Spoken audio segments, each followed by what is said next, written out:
Foley. Great to have you with us. We start off another racing week here, Monday, Tuesday, Wednesday, Thursday. Then no live racing on Friday. We've got an all quarter horse card coming up here on Saturday. Eric Hallstrom reminds us we're racing 10 of the next 13 days, Rachel. Yeah, that was a very depressing text we got on Thursday. Rest up, everyone. We're going to be racing the next 10 of 13 days. So, yeah, it's going to be, this is the crunch time. Derby is going to be July 6th. We've got an all quarter horse day this Saturday, June 29th. But the wonderful weather just continues here in central Indiana, as it is a gorgeous day today. Yeah, we had a lot of people downtown, of course, USA Swimming, the Olympic trials there, Olympic, people making their way. Katie Ledecky to Paris 2024. Look forward to NBC's coverage of that. But it brought a lot of people to the city of Indianapolis downtown, really showcased the city, rolled out the red carpet, and by all accounts, even from USA Swimming, they were thrilled with the attendance there. Yep. I mean, Lucas Oil, you think of Colts, but it became a giant Olympic trial swimming pool, and certainly records were broken, and attendance-wise, it was a real hit downtown. Fans here today, we've got 9 races. Looking forward to it. We're fast and firm, and the all-turf pick 3 is on races 5, 7, and 8. Yes, and we moved the rail to 48 feet this week, but definitely looking for some beautiful weather to continue for our lots of racing. It was a beautiful weekend. There was a big thunderstorm downtown. Yeah, I think it was us too in the morning, Saturday and then it was Sunday, fine. yeah. We needed it. For the official race day forecast today, we're fast and firm. Let's check in for the first time this new race week with our friend at WRTV6, Todd Clausen. Todd? From Indy's streaming news leader, this is a WRTV update.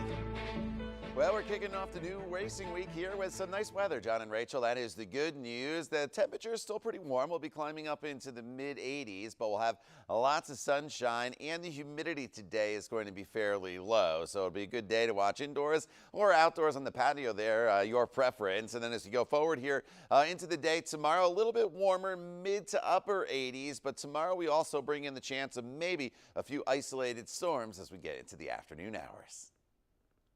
All right, cheers, Todd. As you mentioned, a beautiful day for racing here today, and that's certainly the truth with main track fast, turf course firm, rail at 48 feet, as Rachel just noted before we were joined by Todd. So looking forward to the $1 Horseshoe Hat-Trick All Turf Pick 3, that for handicappers on races 5, 7, and 8. It is the new hot wager this summer. So you want to take part in that here today on the card at Horseshoe Indianapolis with a 9-race program, as I mentioned. Now, going into today's race week, and again, we have that all quarter horse card on Saturday, and cheers to Diego Bocanegra, also Giovanni Vasquez Gomez, quarter horse jockeys wise. But this meet is up for grabs. I mean, you got Fernando de la Cruz, Marcelino Pedrosa Jr., Alberto Burgos has been riding very, very well. In fact, had a couple of winners here when we last raced on Thursday's card. Manny Esquivel with a riding double, and Alberto as well with a couple. Yeah, Ed DeRosa from HRN sent us some nice stats about a contentious jockeys standings. Let's look at the doubles, though, from Thursday. Manny won a match race, and he had a double, but we'll show Alberto's. He's been riding really well, Burgess, and he started in race 2 with Mariachi Justice. This is the green cap rallying. Great season here, too, for John Harron. He's won some races out of town, and when he's here, it's been a terrific meet for John Harron, including this one here, Mariachi Justice. Coming up charging on the outside. Yeah, had the money on, but well-timed ride there by Alberto, and swept past the leaders close to home, and it was that victory for Mariachi Justice.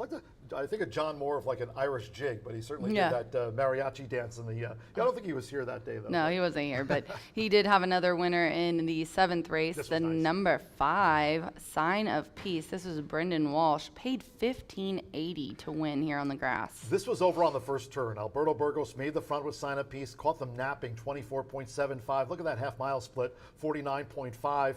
3/4, and then quickened nicely to the line. Alberto Burgos, by the way, a couple of winners here when we last raced on Thursday.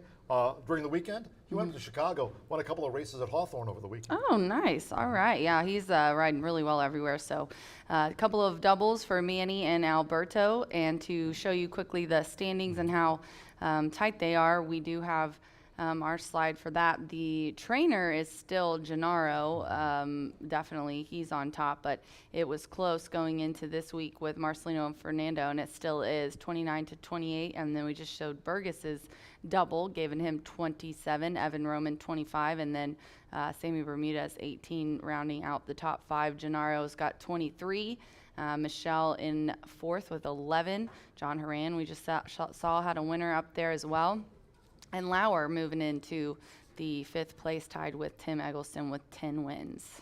Purse earnings wise, Fernando de la Cruz leads. He's getting closer to $1 million already this meet as we head to the 39th racing day. Yeah. We're not even halfway of the meet, and already the likes of Fernando de la Cruz, Marcelino Pedrosa Jr., I'm sure Alberto will get there too. They're zeroing in on $1 million already for the meet. Yeah, it's been very, very contentious, and definitely going to be interesting to see how it goes. After Derby, things change a little bit, and it's mainly just our guys that are here in Indiana, not as many other riders coming in. But yeah, definitely a great start to the meet. Today's contest, as we start off this race week, let's talk about Survivor. That's Survivor. today's contest, week 7. I mean, already this contest is flying by as we head toward Indiana Derby, Indiana Oaks Day on Saturday, July 6th. As we mentioned, racing 10 of the next 13 days. But today it is for the horse players, and not only those of you joining us on track, but online players as well. Horseshoe Indy Contest at gmail.com. Write that down.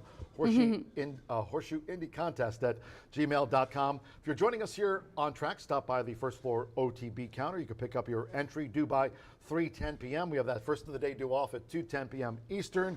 And big note here, Tammy's notes. It says, note, rule change. If there are more than 5 winners in 1 week, then a drawing will be held for the $500 jackpot. If there are no winners today, then the jackpot rolls to next Monday.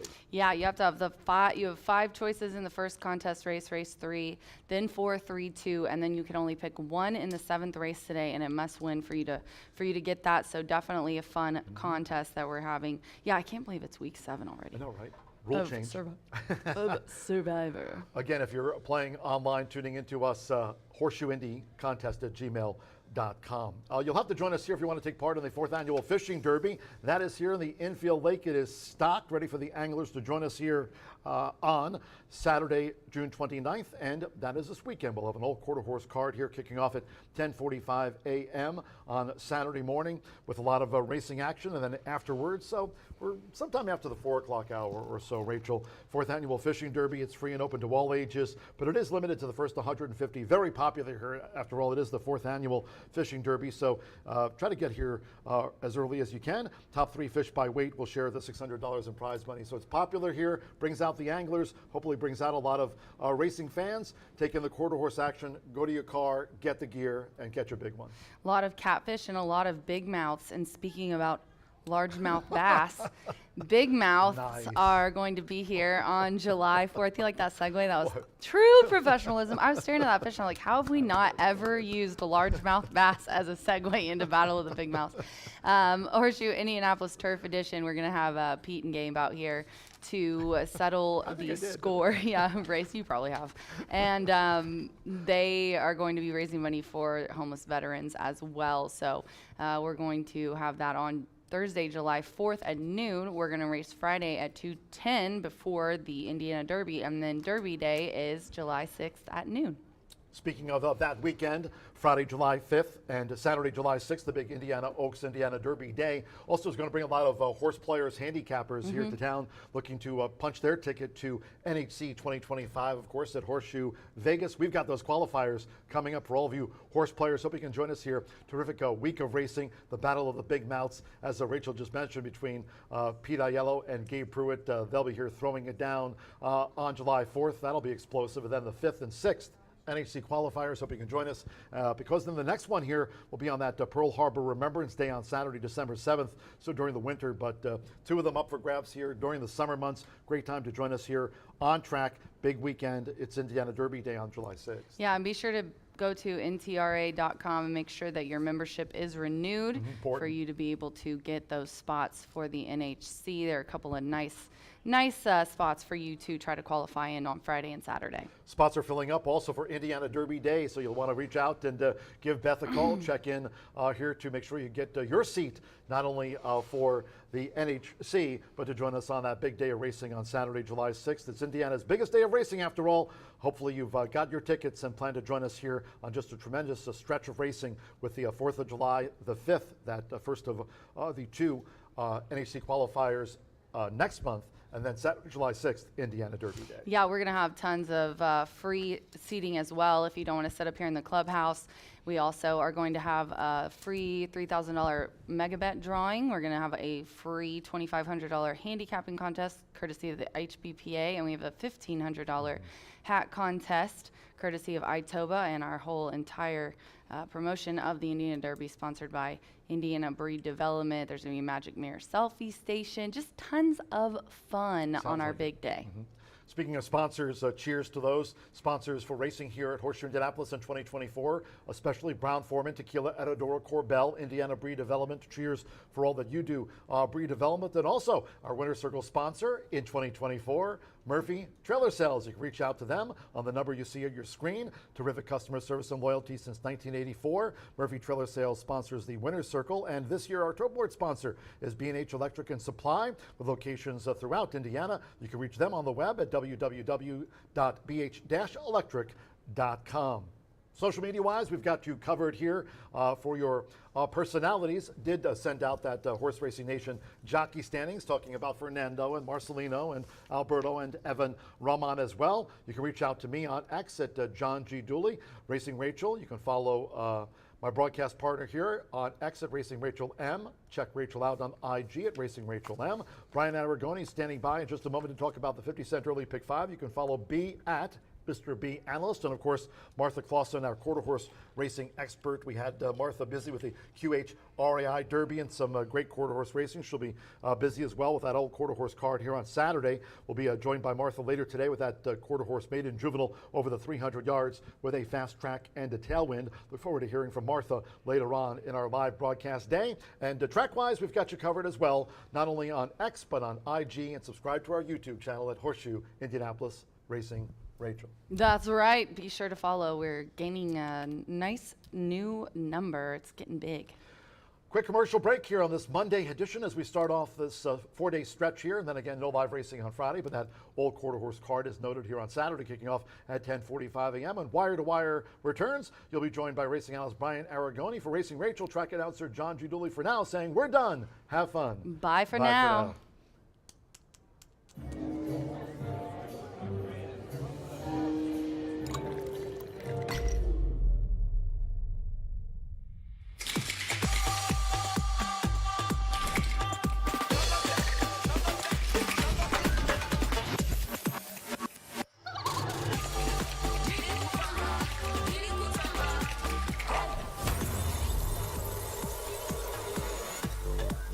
Tequila Herradura. Extraordinary awaits. Feel the excitement with TwinSpires.com, the official betting partner of the Kentucky Derby and Breeders' Cup.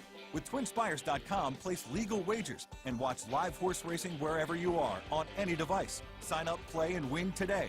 New players use promo code FREE100 on sign up to start your $100 bonus. With TwinSpires.com, you can bet on horse racing. Get the TwinSpires.com app to receive special offers and the most up-to-date information. Terms and conditions apply. Void where prohibited. Please wager responsibly.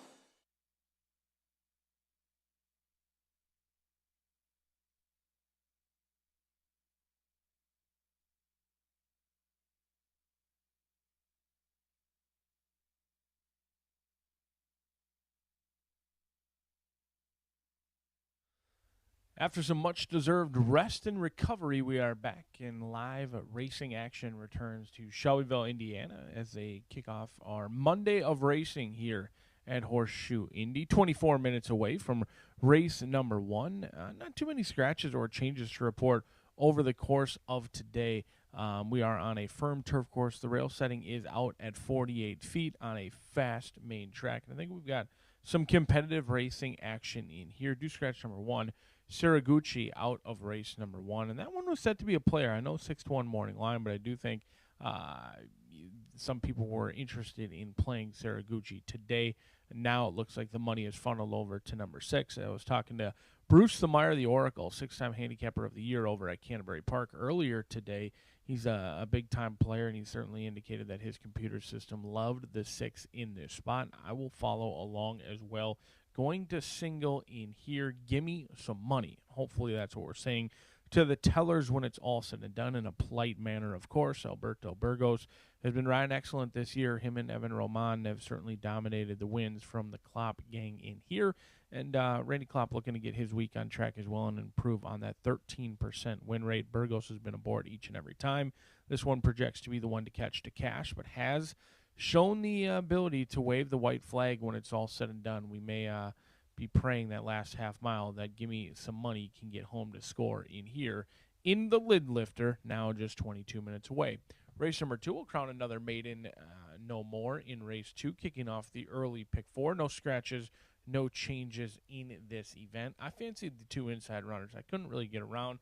Anytime, anywhere, John Ennis shipping in from Churchill Downs or Permit to Carry. Now, we're certainly going to be cheering for one over the other. 6-1 anytime, anywhere for Triple M Racing Stables would be much more profitable than back-to-back favorites with Permit to Carry. But the 2-year-old Chestnut by Honor Code just kind of ran evenly, showed a little bit of speed, didn't show any finish at all. I thought that was against much tougher customers over at Churchill Downs.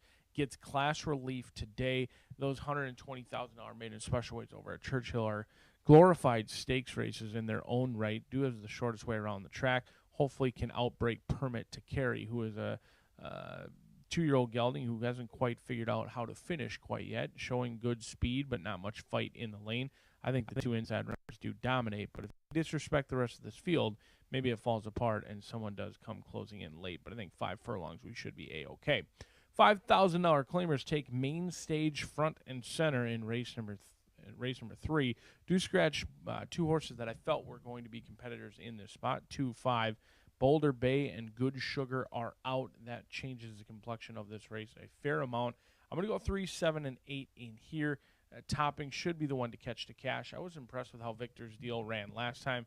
At 10 years old, it's been a little while since this one visited the winner's circle. Hasn't seen the picture man since November 7th of 2023 last year. But since then, only 4 starts. So it hasn't been a ton of time for the 10-year-old between wins. We'll see if Victor's Deal can get back to his winning ways on the cutback. Tried a mile and a 16th last time. Today they'll go 6 furlongs in here. For Mama is a horse who can certainly contend up front. I think this is a horse who could be a competitor on the lead. Now, it looks like Topping's race to win or lose. This horse should be well clear at the top of the lane. But For Mama is bound to give Jane Elliott and Topping some company on the front end, and therefore in with a chip, chair, and chance, in my opinion, in race number 3. 3, 7, and 8 as we move to some more competitive races in race number 4 and 5. Allowance level going 6 furlongs in here. Do scratch number 4.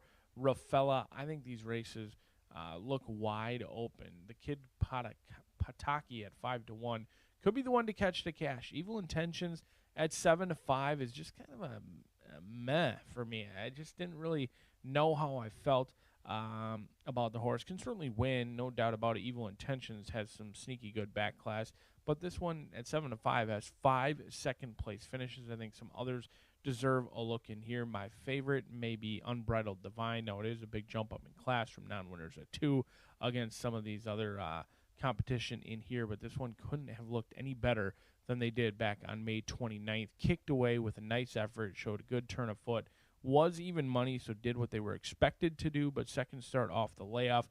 I think this could be a live claim in here. Claim for $15,000 last year, since then a 4th and a 1st. They've gotten their money back.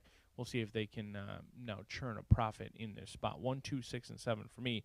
In the 4th, which also kicks off the Late Fire 5. We head out to the turf course to kick off the first horseshoe hat trick of the week in race number 5, a mile and a 16th.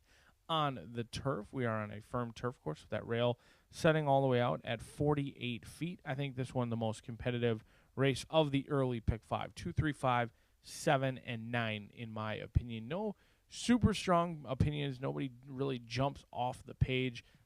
Crypto Crush could potentially be tough in this spot, but I think there's some others to take a look at. Like Differently, a horse who tries the turf for the second time, and Sam Bermudez, he's routinely been one of my favorite to play on our turf course. He gets horses out of the gate, and I think Differently could be a lone speed on the front end. Also looking at Tough as Nails as well, horses that are trying things for the second time, and Tough as Nails gets turf for the second time. Moved up well last time out despite being the beaten favorite. Just could not get past Peacock Road. But those two were pretty spread out from the rest of that field in there for Tough as Nails. So we'll spread out in race number 5. Competitive early pick 5 kicks off the week. Now just 18 minutes away, whether you're tuning in from our clubhouse with some of the excellent cuisine that we offer here at Horseshoe Indianapolis, or whether you're tuning in from your home and supposed to be at work. Certainly wish you the best of luck either way.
Good afternoon from Horseshoe Indianapolis. Hello now from the broadcast booth. Great to have you with us. Track announcer John G. Dooley. 9 races on tap. Sunny skies, mid-80s. Main track is fast.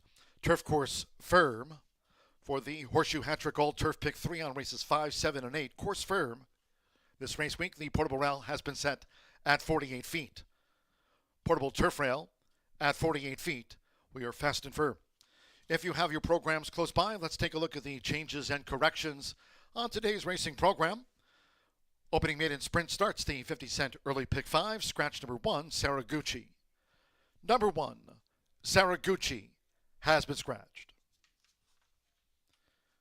The second race, maiden juvenile sprint. This starts the 50-cent early pick 4, post time 2:41. No changes in the second race. From the third, another sprint. Take out the 2 Boulder Bay and 5 Good Sugar. Third race, scratch 2 Boulder Bay and 5 Good Sugar. In the fourth, this state bred sprint starts the 50-cent late fire 5, no carryovers. On the card today, scratch number 4, Rafaela. Number 4, Rafaela, has been scratched. Race 5, Maiden Turf. Start to the $1 Horseshoe Hat Trick All Turf Pick 3, the hot wager this summer. Number 6, Razzle Red, racing off Lasix medication. Number 6, Razzle Red, is off Lasix medication. Scratch 8, Sweet Daydream. 11, Silent Secretary. 12, Molly's Temple. And 13, American Splendor. There are the scratches. Take out the 8, 11, 12, and number 13 from the Maiden Turf. In the 6th race, Maiden Sprint, number 1, Motion to Adjourn. A jockey change to Sammy Bermudez. Will ride the 16 race Maiden. Sammy Bermudez on 1, Motion to Adjourn. Turning to the 7th, Fillies Mares Turf Sprint. Scratch number 5, Tizzy Jojo. 11, Aldora. Take out the 12, Doc 7. And scratch 13, Star Wisher. Scratch the 5, 11, 12, and 13. Number 6, Stella Teresa. Jockey change to Axel Concepcion. Axel Concepcion on 6, Stella Teresa. Number 10, Happy World. 1 pound over. Makes the weight there now 119. In the 8th race, Maiden Juvenile Fillies Turf. Scratch the also eligible 11, Ocean Star. Number 11, Ocean Star. The AE withdrawn. And in the 9th, closing the card with a quarter horse Maiden Juvenile over the 300 yards. Post time 6:15. Fast no wind. These overweights, the 1, CC Holy Moly, +7. 3, Stoli Bells, 2 over, makes the weight there now 126. 5, Lily Red Wagon, 7 extra pounds. 6, Political Pippa, 5 over. Number 7, Relentless Kin, 7 pounds over. 8, Poison IV, 7 pounds over, all 8 run. There a look at the changes and corrections on today's 9-race card. Sunny skies, mid-80s on this June 24th. We'll have the Maiden Sprint opener due off at 2:10. That's in 11 minutes' time. Make it a great day with us here at Horseshoe Indianapolis.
The horses call postword for the opening maiden sprint.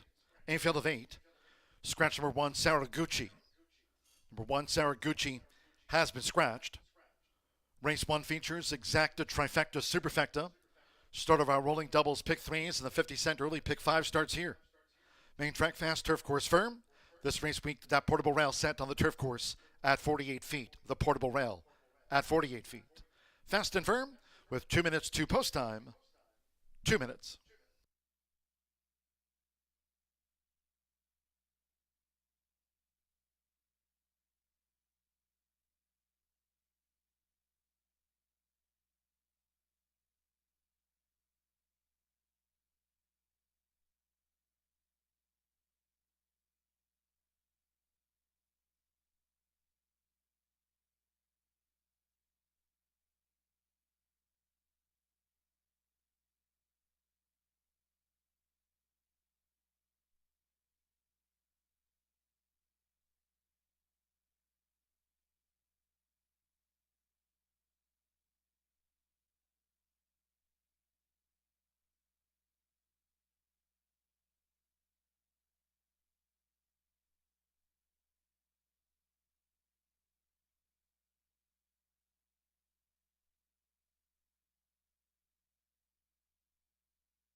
Less than 1 minute to post time. Maiden starts the 50-cent early pick 5.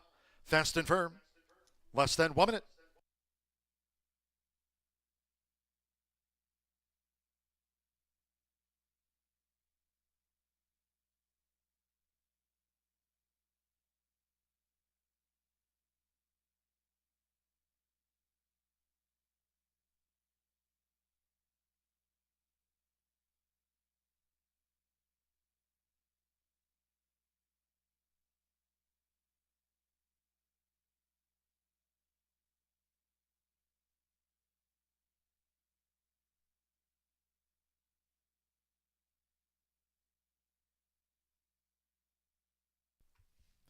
The horses are approaching the starting gate.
The horses have reached the starting gate.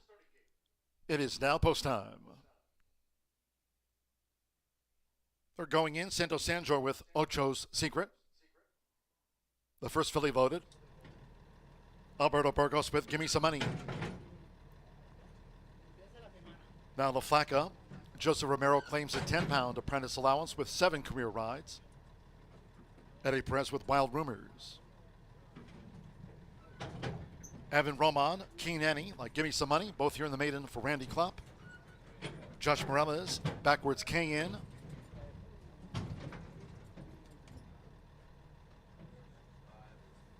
A couple of them back at the 5.5. Rodney Prescott with Ray Lynn.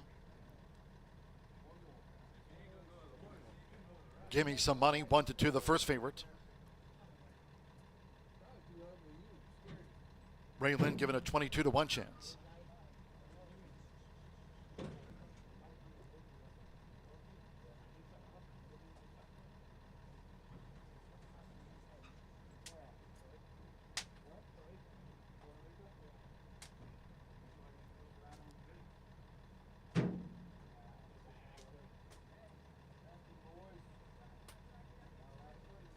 She debuted here at 3 last season, Ray Lynn. Give Me Some Money holding the 1-2 opening favorite. Now 21-1 on the More Spirit filly, Ray Lynn.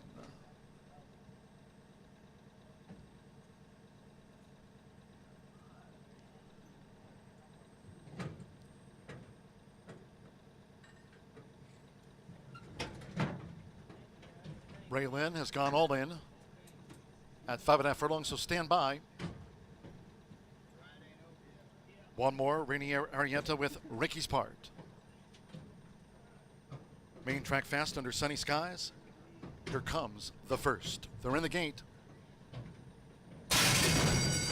Wayne running out Horseshoe Indianapolis. La Flaca out to a lightning quick start there for Joseph Romero. La Flaca beats them to the punch from Ocho's Secret, who settles. Keen Annie's on the speed, so too Gimme Some Money.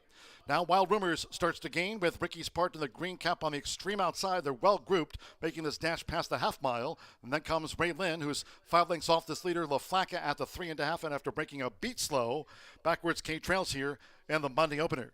They enter the far turn.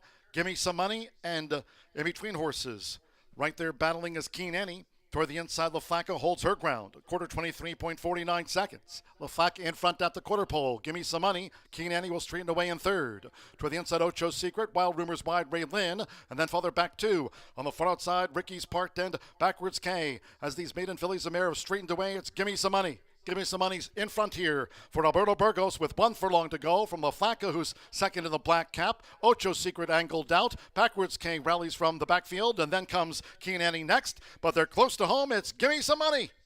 Give Me Some Money has scored the winning run by 3 from La Flaca. Ocho's Secret third, and Keen Annie finished fourth.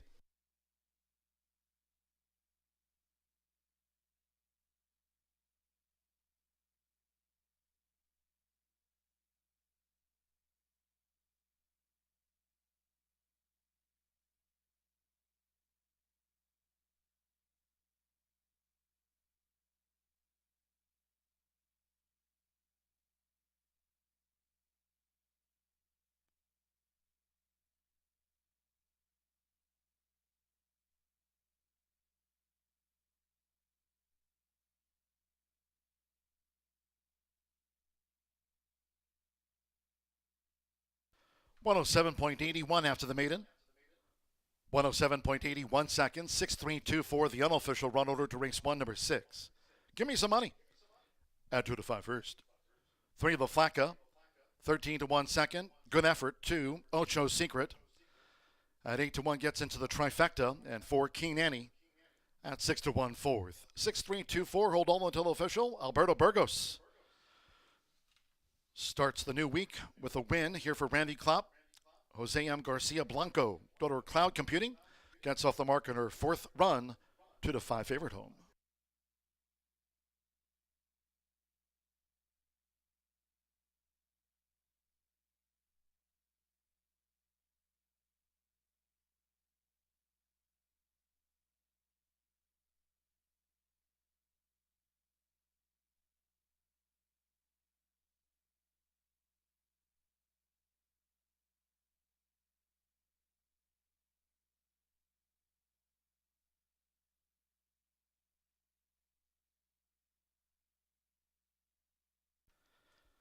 Returning to the Murphy Trailer Sales Winner Circle of the Six, Gimme Some Money with Alberto Burgos. Gimme Some Money is a 3-year-old dark Mayor Brown filly by Cloud Computing. Out of the Street Sense mare, Gimme Some Sense. Brennan, Indiana by Powers' Stable, LLC. Randy Klopp trains for Jose M. Garcia Blanco. It's official. Horseshoe Indianapolis congratulates the winning connections. Gimme Some Money out to the maiden ranks. First results in. 6-3 exacta paid $17.40, 50-cent trifecta. 6-3-2, $16.30 with Keen Annie fourth. The 10-cent superfecta, 6-3-2-4, returned $12.16. And the maiden opener, the one was a non-runner, favorite first, 8 ran, 107.81. Second race, maiden juvenile sprint, there are no changes, all 6 run. No changes in the second race, maiden sprint, exacta, trifecta, superfecta. Double pick 3, starts at the 50-cent early, pick 4. Fast and firm, turf rail at 48 feet. Post time for the second race in 19 minutes at 2:39 in all cases. Please do try to make your selections and Horseshoe Indianapolis wagers today early. Thank you. Coming up in just a moment, our first replay of the day of the Maiden Fillies Mare Sprint. Hope you had a bet on. Give me some money.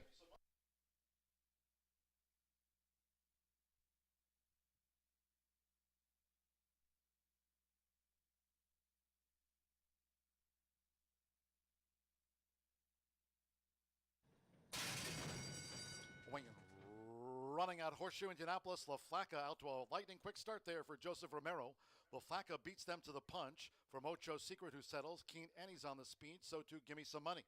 Now Wild Rumors starts to gain with Ricky's Part in the green cap on the extreme outside. They're well grouped, making this dash past the half mile. And then comes Ray Lynn, who's 5 lengths off this leader, LaFlaca at the 3.5, and after breaking a beat slow, backwards K trails here in the Monday opener. They enter the far turn. Gimme Some Money, and in between horses, right there battling is Keen Annie. Toward the inside, LaFlaca holds her ground. A quarter 23.49 seconds. LaFlaca in front at the quarter pole. Gimme Some Money. Keen Annie will straighten away in third. Toward the inside, Ocho Secret. Wild Rumors wide, Ray Lynn. And then farther back two. On the far outside, Ricky's Part and backwards K. As these maiden fillies of mare have straightened away, it's Gimme Some Money. Gimme Some Money's in front here for Alberto Burgos with 1 furlong to go from LaFlaca, who's second in the black cap. Ocho Secret angled out. Backwards King rallies from the backfield, and then comes Keen Annie next. But they're close to home. It's Gimme Some Money. Gimme Some Money has scored the winning run by 3 from LaFlaca. Ocho Secret third, and Keen Annie finished fourth.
10 minutes to the second race here at Horseshoe Indianapolis. This is a 2-year-old maiden special weight. They're going 5 furlongs on the dirt. We got a 6-horse field here, and we do have 2 first-time starters. All the rest have at least ran once.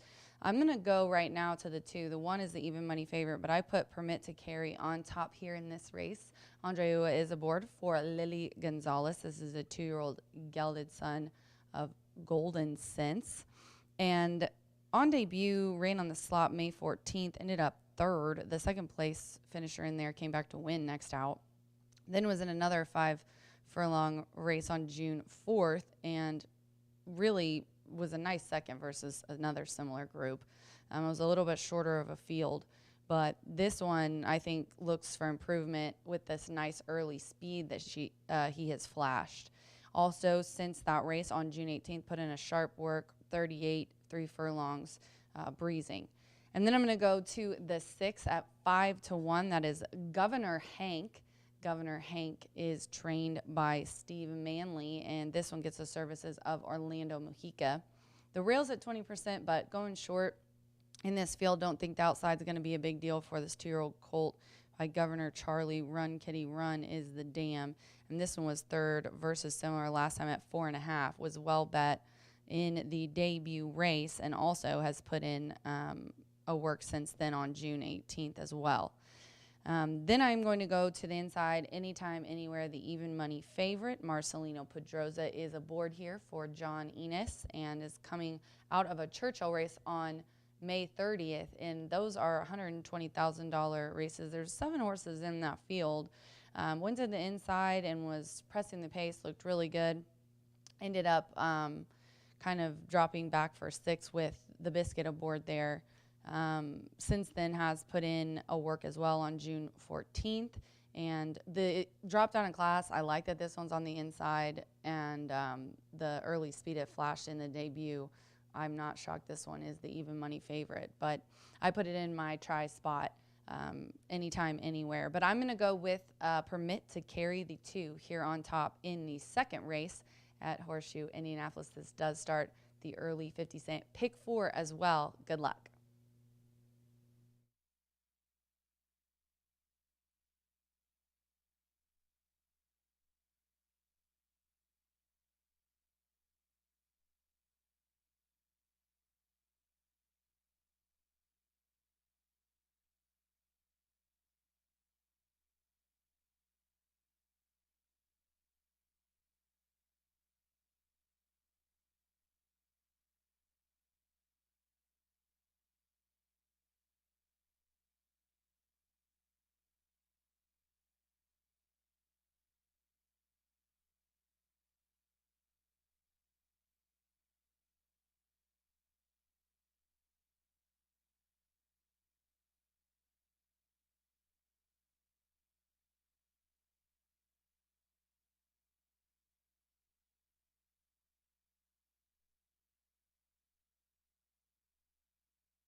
Median 2-year-old stepping onto the track now for the second race.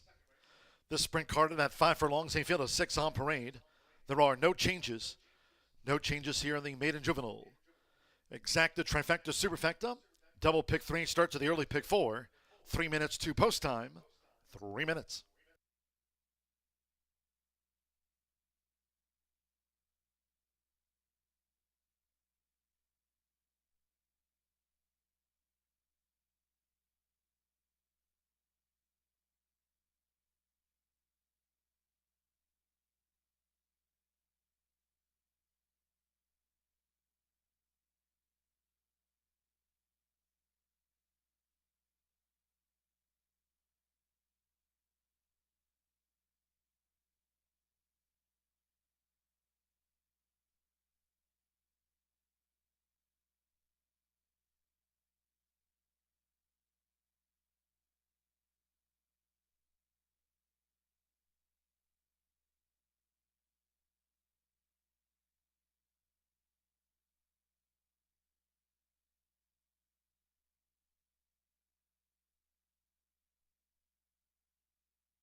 Two minutes to post time. 2 minutes.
Less than 1 minute to post time. Start to the 50-cent early pick 4. Fast and firm.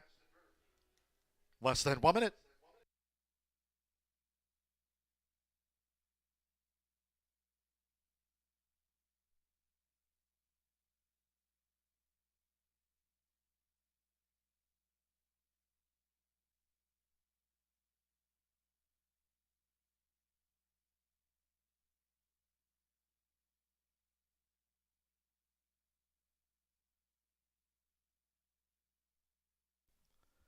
The horses are approaching the starting gate.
The horses have reached the starting gate.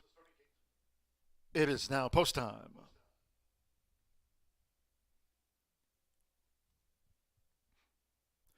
Loading in front of starter Ray Kuick. Marcelino Pedrosa Jr. with Anytime, Anywhere.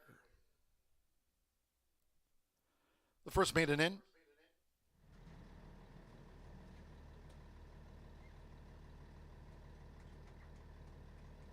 Now Andres Alou with Permit to Carry. Has joined Anytime, Anywhere. Rainier Arietta. Quality Storm debuts. Quality Storm went in okay. Kim Sampson with Man of Quality drew 4. Anytime, Anywhere, 6-5 favorite. It's 2-1 Permit to Carry. 9-2 Governor Hank. Now 4-5 on Anytime, Anywhere. Man of Quality joined at 27-1 odds. Now Yarmari Correa and the newcomer Serrata 6. 17-1 on Serrata 6.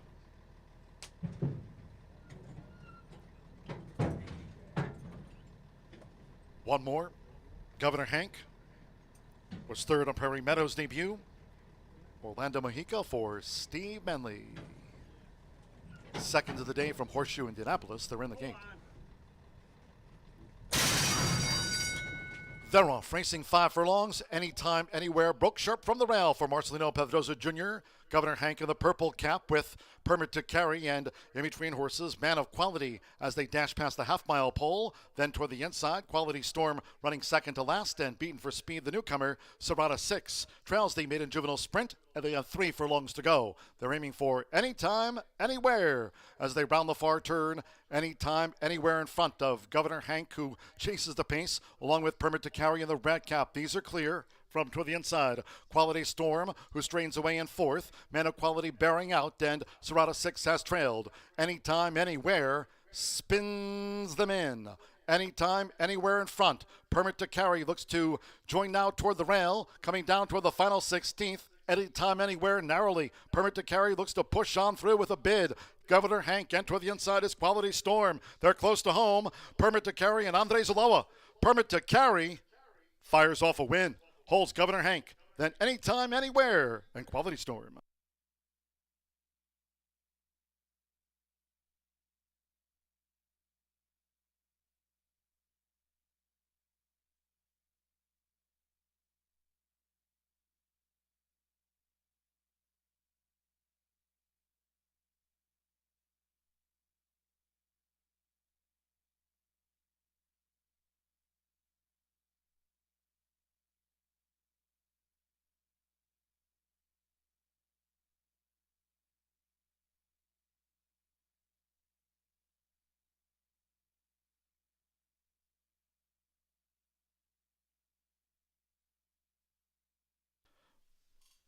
One minute 1.01 seconds after the maiden juvenile.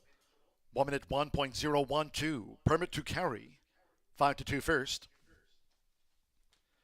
It was 7-1 on 6. Governor Hank. 1-2 favorite 1. Anytime, Anywhere. And 7-1 on 3. Quality Storm. We'll round out the top 4. We're standing by for the official judges' confirmation.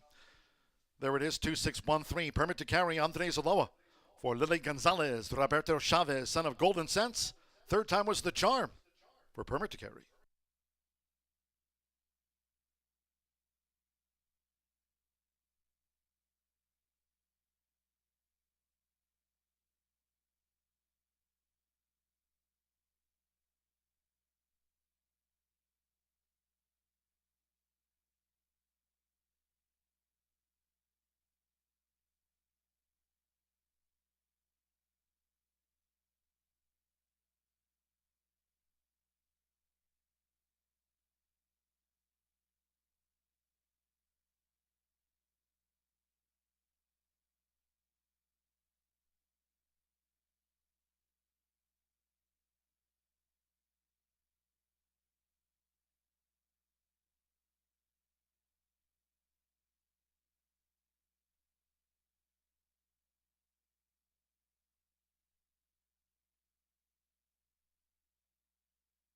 The result of the second race is now official.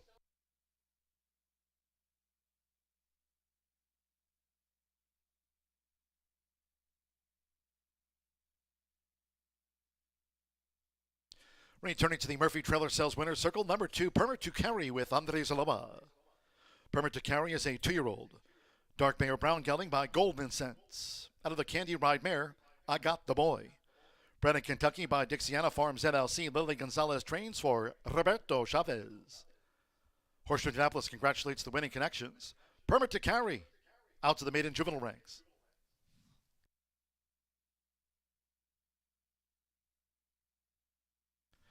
Results in race 2, 2-6 exacta, 37.40. 50-cent trifecta, 261, paid $21.90. The 6 and 2 opening double, combining Gimme Some Money with Permit to Carry, $12.20, and with Quality Storm fourth. The 10-cent superfecta, 2613, returned $8.39. In the maiden, favorite, third. All 6 ran, 1 minute 1.01 seconds. Third race sprint, scratch the 2 Boulder Bay and 5 Good Sugar. Scratch 2 Boulder Bay and take out 5 Good Sugar. 2 and 5 are the non-runners. Exacta, trifecta, superfecta, double pick 3. Post time will be in 19 minutes, now due at 3:08. 3:08 post time.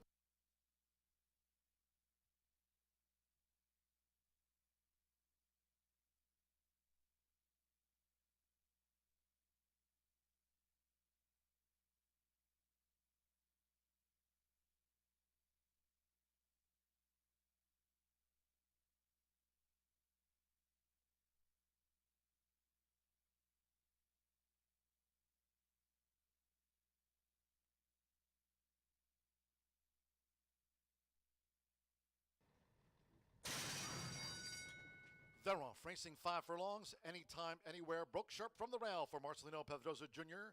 Governor Hank in the purple cap with Permit to Carry, and in between horses, Man of Quality as they dash past the half-mile pole. Then toward the inside, Quality Storm running second to last, and beaten for speed, the newcomer, Serrata 6. Trails the maiden juvenile sprint, and they have 3 furlongs to go. They're aiming for anytime, anywhere as they round the far turn. Anytime, anywhere in front of Governor Hank, who chases the pace, along with Permit to Carry in the red cap. These are clear from toward the inside. Quality Storm, who strains away in fourth. Man of Quality bearing out, and Serrata 6 has trailed. Anytime, anywhere, spins them in. Anytime, anywhere in front. Permit to Carry looks to join now toward the rail, coming down toward the final 16th. Anytime, anywhere, narrowly. Permit to Carry looks to push on through with a bid. Governor Hank, and toward the inside is Quality Storm. They're close to home. Permit to Carry and Andres Aloha. Permit to Carry fires off a win. Holds Governor Hank. Then anytime, anywhere, and Quality Storm.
Well, on this beautiful Monday here at Horseshoe Indianapolis, a couple of sprints in the books here today. Again, great to have you with us. Track announcer John G. Dooley. As I mentioned with Racing Rachel this morning on Wire to Wire, we're in a busy stretch here. 10 of the next 13 days will be racing here at Horseshoe Indianapolis, and it's all leading to, well, the big Indiana Oaks and Indiana Derby Day. Hope you have your tickets.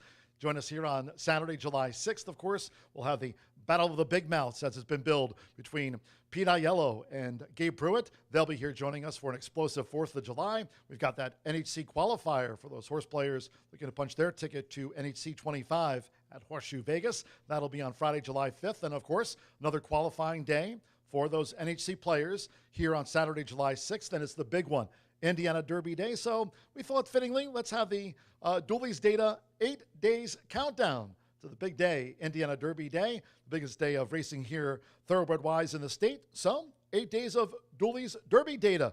The Indiana Derby became a Grade 3 event back in 2001, so 23 years ago. Later was elevated to Grade 2 status 20 years ago back in 2004. However, it was dropped by the Graded Stakes Committee, and they're anonymous, to Grade 3 status in 2017.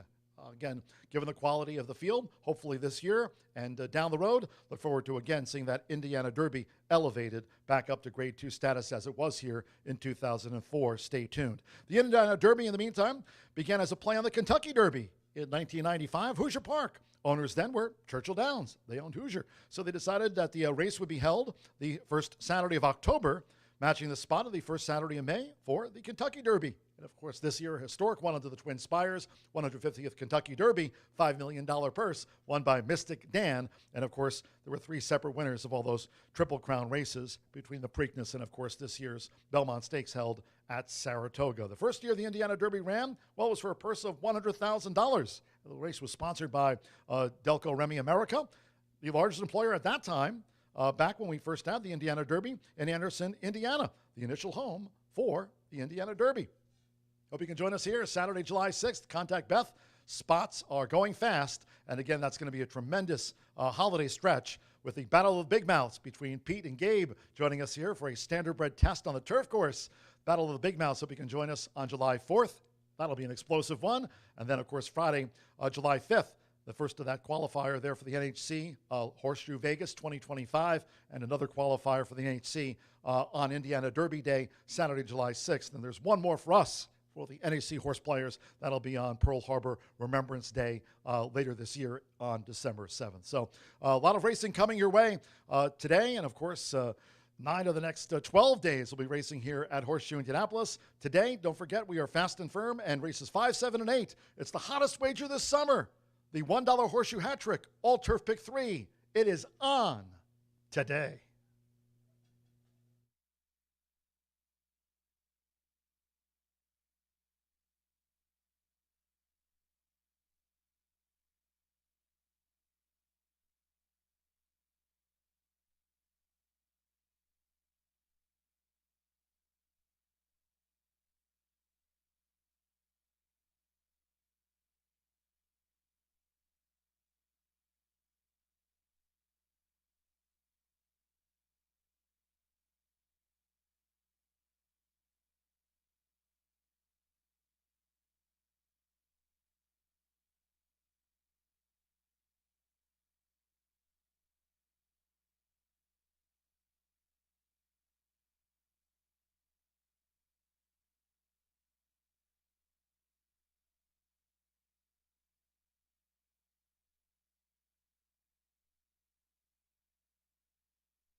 7 minutes to the third race here at Horseshoe Indianapolis. We've got a 3-year-old nut bottom level claiming for 5, 6 furlongs on the dirt. The 2 is out of here, as well as the 5 Good Sugar. And I'm going to go with the rail here in this race. It's the 5-2 favorite right now. Our DRF formulator projective odds have this one going off at 8-5, so pretty close as of right now. Santos Sanger is up for Tim Eggleston, Matt Kwiatkowski, and Jason Kaler own this 6-year-old gelding, and he's going from a route to a sprint. This one ran 1 mile and 70 last time. Tried a mile before that. Really, these last few, I'm not really sure what was going on, but I'm going to go back to last year when this one ran August 9th in an allowance at 6 furlongs, was a winner by 3 lengths. This one kind of likes to set off the pace, and maybe that might have something to do with it. Has been a little bit farther back in most of these than is used to. 6 furlongs, I think, is his distance. 2 of his 4 wins have come at this specific distance, and it does have one of the highest speed figures at it. If he can get back to that form, I think Rotary Dial is the one in this race. And then I'm going to go to the 3 topping Jane Elliott aboard for Mike and Penny Lauer, who have bred, owned, and trained this 8-year-old gelding. He definitely knows what he's doing. He's been running in these bottom level claimers this year, and was on the Poly and put up a nice speed figure there and a win, and then ran at Belterra, put up an 83 and won by over 6 lengths. Even kind of had like a rough start. Even though this guy's 8 years old, he's definitely still got it. I mean, he rowdy in the gate, antsy, weird. He's a feisty one when he gets started, but once he gets running, he's good and has a sharp work. And then as the jockeys are coming out, we'll quickly go over For Mama, the 7-2 right now. Fernando de la Cruz is aboard for Jeff Greenhill. This one, draw a line through that. If you look at the Poly Try at Turfway Park, 81, a winner. Another 6 furlong on the Poly at Turfway. These were in February and in March, a winner. On dirt, though, this horse has ran, really well. A couple of wins out of the 4 have been on the dirt and sprinting as well. So I've got the 7 to round it out for Mama. But on top, I have put the 1 at 5-2 right now, co-favorite with the 8, Rotary Dial on top. Good luck.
The horses stepping onto the track now for the third race.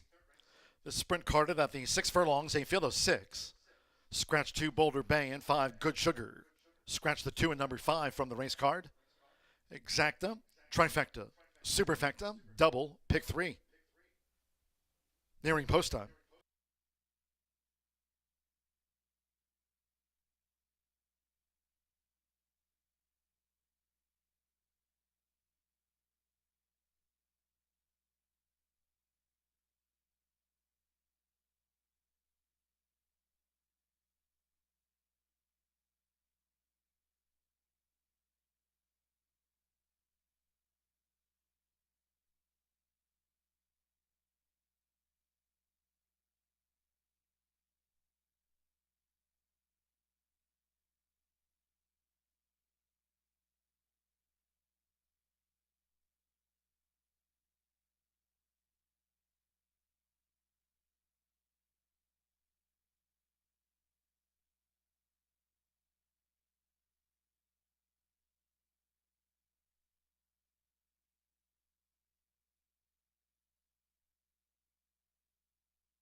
Less than 1 minute to post time. Less than 1 minute.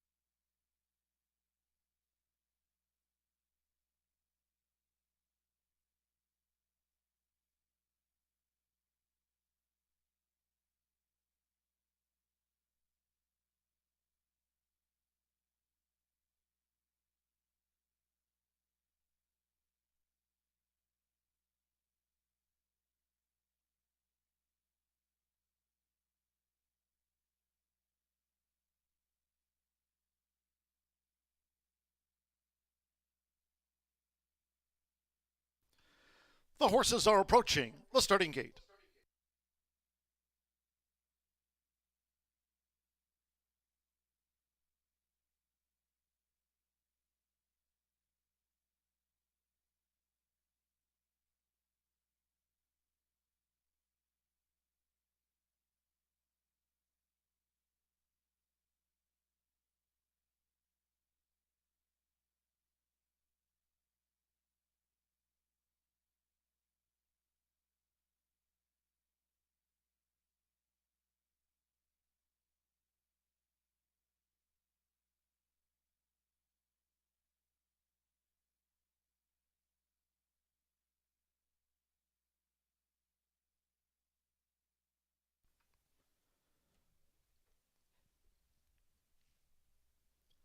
The horses have reached the starting gate. It is now post time. Santos Sanjor with rotary dial going in. Jane Elliott Partners topping. Topping has joined rotary dial. Evan Roman with Bella's Prayer. Right now topping the 7-5 favorite. Fierce Justice. Centerfin Carmona claims a 7-pound apprentice allowance. Now Fernando Veta Cruz with For Mama. Give Me Some Money and Permit to Carry, our first two sprint winners. At 6 furlongs, one more. Manny Esquivel with the 10-year-old Victor's Deal. This field with 27 wins between them. They're in the gate. And they're off. Rotary Dial broke a beat slow. Bella's Prayer broke sharp. Good speed from For Mama. Fierce Justice and Victor's Deal in the red cap strides up with a bid as they make this dash toward the half-mile pole. For Mama joined at both sides by Bella's Prayer and Victor's Deal forcing the issue, with Fierce Justice tracking them. Rotary Dial is running second to last, and the one another cornfield away, topping is last of the sextet. They make their way into the far turn. Quarter 22.77 seconds for Mama.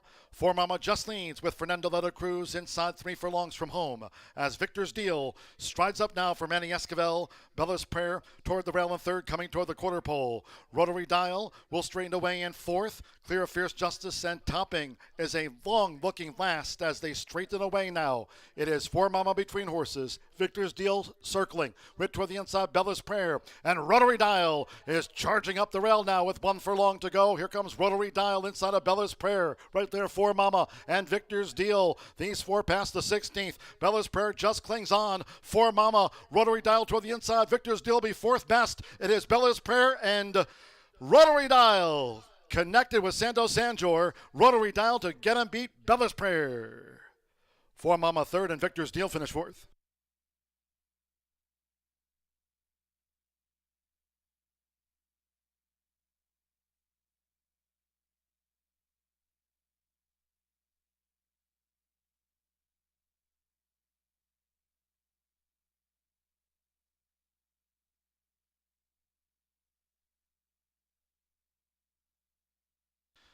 $111.82 after the sprint. Photo finish, hold all tickets. There'll be an inquiry into the start. Steward's inquiry concerns the start. Photo finish, hold all wagers.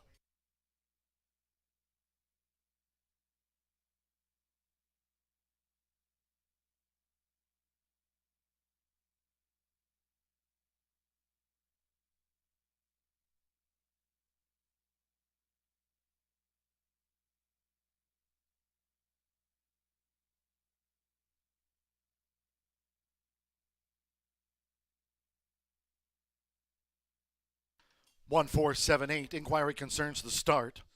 Number 1, Rotary Dial. 4 to 5 was first. Number 4, Bella's Prayer. At 17 to 1, Edged. The 7, 4, Mama at 11 to 1 third, and 8, Victor's Deal. At 5 to 2 fourth. 1, 4, 7, 8. Inquiry.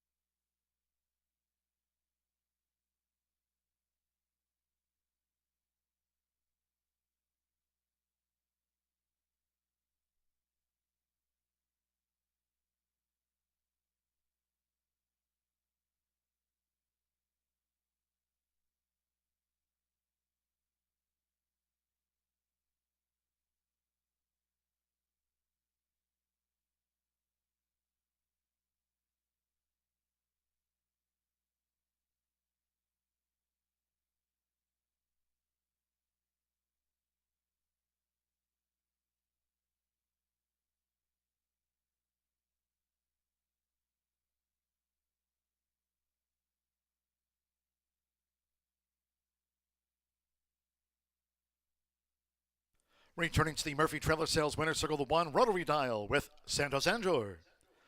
Rotary Dial is a 6-year-old big yelling by Dialed In and a Dreamin' Big by Pure Prize. Bred in Indiana by Mike and Penny Lauer. Tim Eggleston trains for Matt Kwiatkowski and Jason Kaler.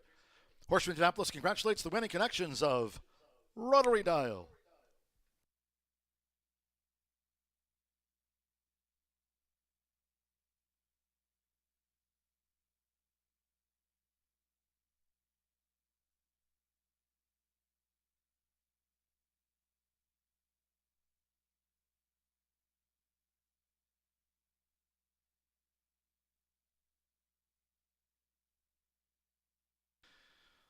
Upon a review of the sprint, the inquiry has been withdrawn with no changes made to the running order. 6 declared starters. There was an inquiry into the sprint and no action taken.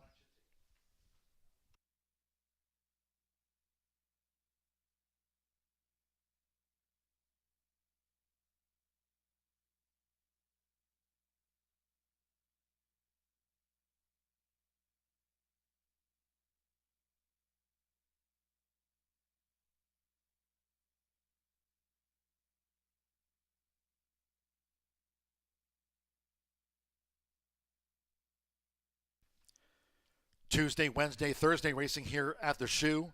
Post time 2:10. Saturday an all quarter horse card. Saturday from 10:45 a.m. at the Shoe.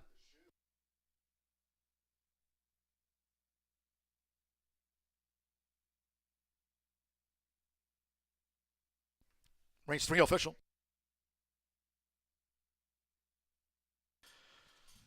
The 1-4 exacta paid $27.20. First pick 3 of the day. Pick 3 combining. Give me some money with permit to carry with rotary dial. 50-cent pick 3 paid $6.50. 50-cent trifecta, 147, $41.85. 2-1 double for $19, 10-cent superfecta, 1478, paid $15.56. In the sprint, the 2 and the 5 were the non-runners. Favorite first, 6 ran, 111.82. In the fourth, scratch number 4, Rafaela. Number 4, Rafaela, has been scratched. Exacta, trifecta, superfecta, double pick 3. State bred sprint to start the 50-cent late fire 5. Fast and firm under sunny skies. Post time 3:38.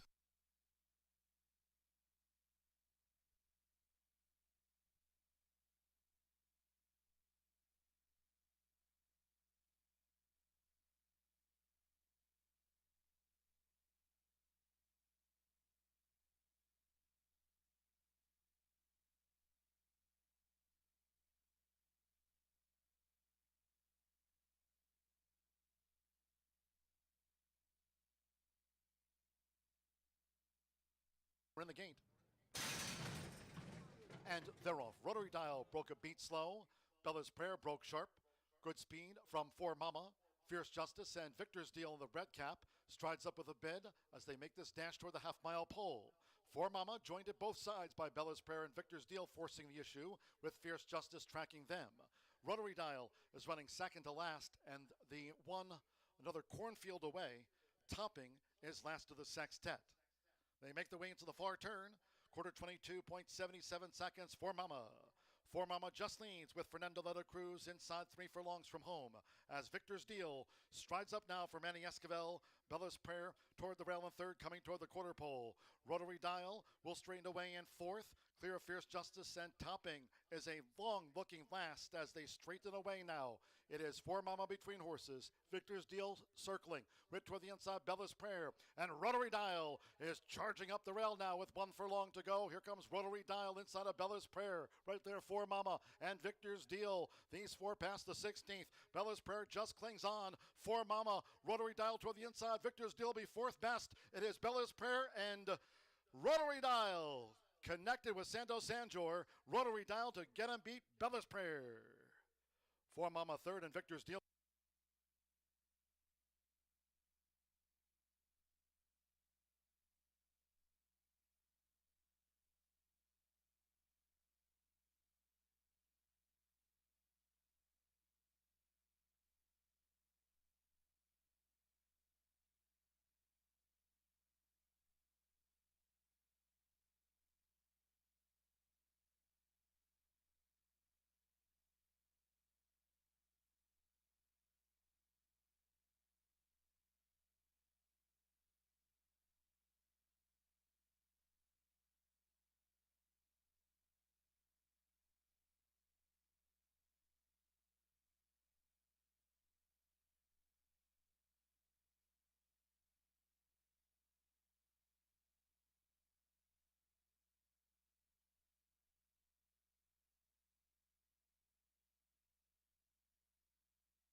There was a claim from the third race sprint. Number 7, For Mama, for $5,000. For Mama was claimed. New owner and trainer Dawn Fontenot claimed For Mama, ran third.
rotary dial comes home to score in race number 3, 11 minutes away from race number 4. And if you're like me, you're looking forward to the late Fire 5 now with a defunct early pick 5, 11.99% takeout in that late Fire 5, just as it is in the early pick 5 as well. One of the lowest takeouts in the land. We'll go 6 furlongs in here. Another sprint for Allowance Company in this spot. Do scratch number 4. Raffello, you've got some stakes quality droppers in here, 4-year-old fillies, 3-year-old fillies, and some mares as well, taking on nice person here, $43,000. Let's go down to the paddock, take a look at the field of 6 right now. You've got 2 vying for favoritism and Evil Intentions, along with Unbridled Divine, who's currently 9-5. DRF projections would indicate this one goes off right around that morning line of 3-1, if not 7-2. Has every right to continue to improve. The lightly raced Gray has 2 wins from 7 starts, second start off the layoff, and she really couldn't have been any more impressive than she was last time out. May 29th, she broke alertly. She was bet down to even money, so it was an expected result, but this horse who was at 15,000 non-winners at 2 last year, they dove into the claim box for 15, ran one race, ran an even running 4th where they were bet down to 3-5, and never really picked up her feet. Came in off the layoff at the allowance level and really just dominated. I thought she showed a good turn of foot. She kicked away nicely, and it was a nice effort, and she has every right to continue to improve, and she'll need some improvement in here, no doubt about it. Evil Intentions has a little bit better resume built up, but Unbridled Divine certainly has upside in here, and you've got Cipriano and Manny Esquivel aboard, which is always a good sign as she's showing good energy in the walking ring, and she should be fresh. Second start off the layoff, been laid off since May 29th, just about a month in tow, and on the toes and on the muscle for the good-looking Gray on a sunny day. But the class goes to Evil Intentions, 2 wins from 9 starts, $119,000 in earnings, and what a fun horse to own she was last year. 6 starts. She finished outside of the exacta only 1 time with over $100,000 in earnings. Now, lately she's had a tendency to settle for less. In fact, it's been 4 second-place finishes since her last win. That is a concern, and her last win did come by a photo finish as well. The photo went her way. It hasn't gone her way a couple of these races where she's been right there at the wire, no doubt about it, but with 5 second-place finishes, that's certainly concerning for a horse who's going to go off at low odds. Right now, 3-2, projected as low as 4-5. We'll see if Evil Intentions can reverse the trend of second-itis in this spot today. Maybe the horse that carries the most value, in my opinion, is My Gal Justice. Emma Sanchez having herself a very nice meet. She's spotting her horses excellently. She's almost winning at 20%. She owns and trains this one in My Gal Justice. The 5-year-old mare is a little bit camera shy. 2 wins from 32 starts, but she ran a bang-up race last time out, and the kid Pataki's taking action, but My Gal Justice not taking any love at all, 11-1 on the board. A horse who closed in willingly, had some traffic trouble last time out. You had an apprentice rider aboard, ran into some traffic, got stopped and started, but came with a good run. And I think 13-1 is certainly a fair price on a horse who should get a ton of speed. And some of the class relief horses in here may be going in the wrong direction. You never know. Could pop at a price of 13-1. Let's take a look at this late Fire 5. I think this sequence is a little bit challenging in here today. It's void of a heavily backed single or a single that really jumps off the page. We'll go 1, 2, 6, and 7 in race number 4. Race number 5, it's a spread race for me. Maiden 12,500 on the turf. And I think that one looks like an absolute spread race in here. Race number 7, 5 furlongs, allowance level. That is going to go through the 1, 3, 6, or 9, in my opinion. 5 furlongs sprinting on the turf. Sense of Pearl looked like she dropped in at the 8th pole last time out. She looked like a beaten favorite and suddenly swooshed right past, closing strongest of all. We'll see if they can get another good trip. Life advice, and then you never know what you're going to get from Stella Teresa. Justin Wozinski can certainly have a horse ready to pop and looks to be the controlling speed. And Song of Norway for CJ Thoroughbreds, Wesley Ward and Walter Rodriguez in there, a 3-year-old filly who's training well and will likely take action. And then we'll go to the single in the last and final. Hopefully we can get through 7.5 furlongs.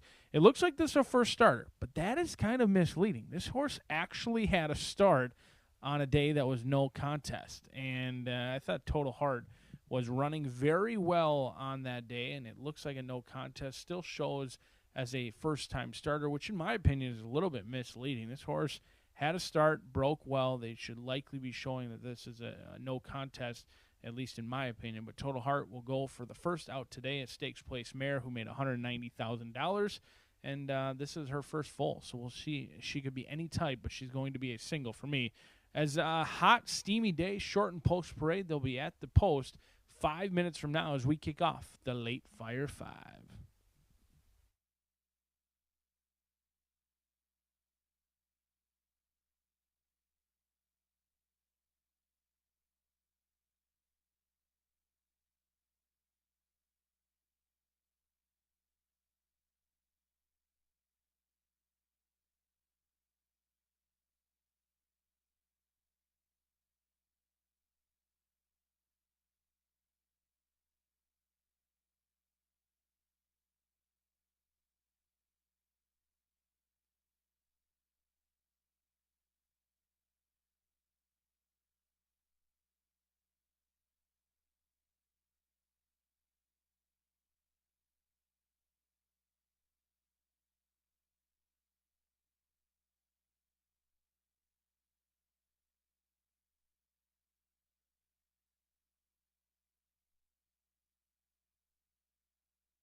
The horse is called Postword now for the fourth race. This filly's mare sprint over the 6 furlongs, a field of 6.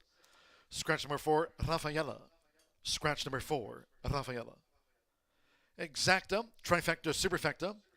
Double pick 3, sprint starts the 50-cent late fire 5. Fast and firm. 1 minute.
Start of the 50-cent late fire 5 here at Horseshoe Indianapolis, fast and firm.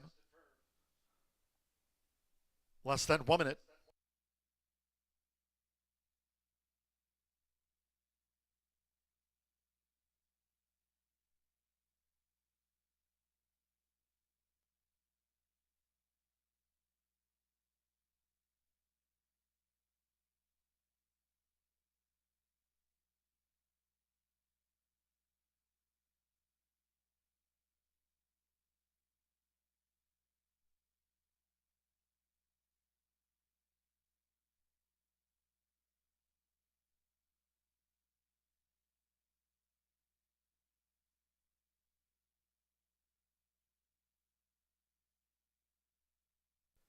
The horses are approaching the starting gate.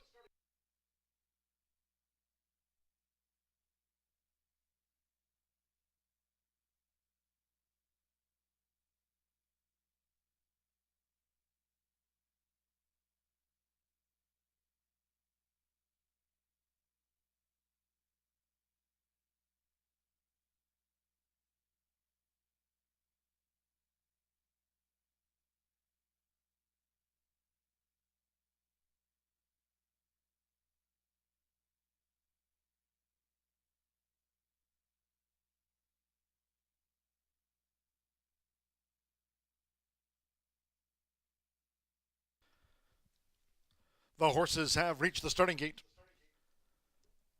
It is now post time. Loading for the Phillies Mare Sprint. Marcelino Pedrosa Jr. with Evil Intentions facing up to the gate. Now Sammy Bermudez with the Kid Pataki joins Evil Intentions. Unbridled Divine, even money favorite.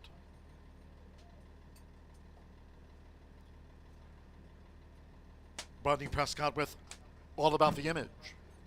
Here's the drone view.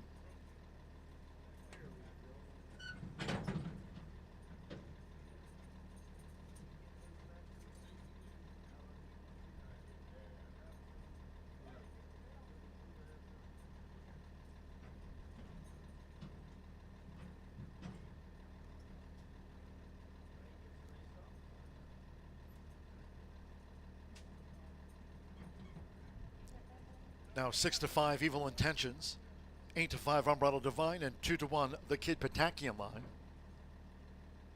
Break up with Tito's, Santos Sanjor riding for a double.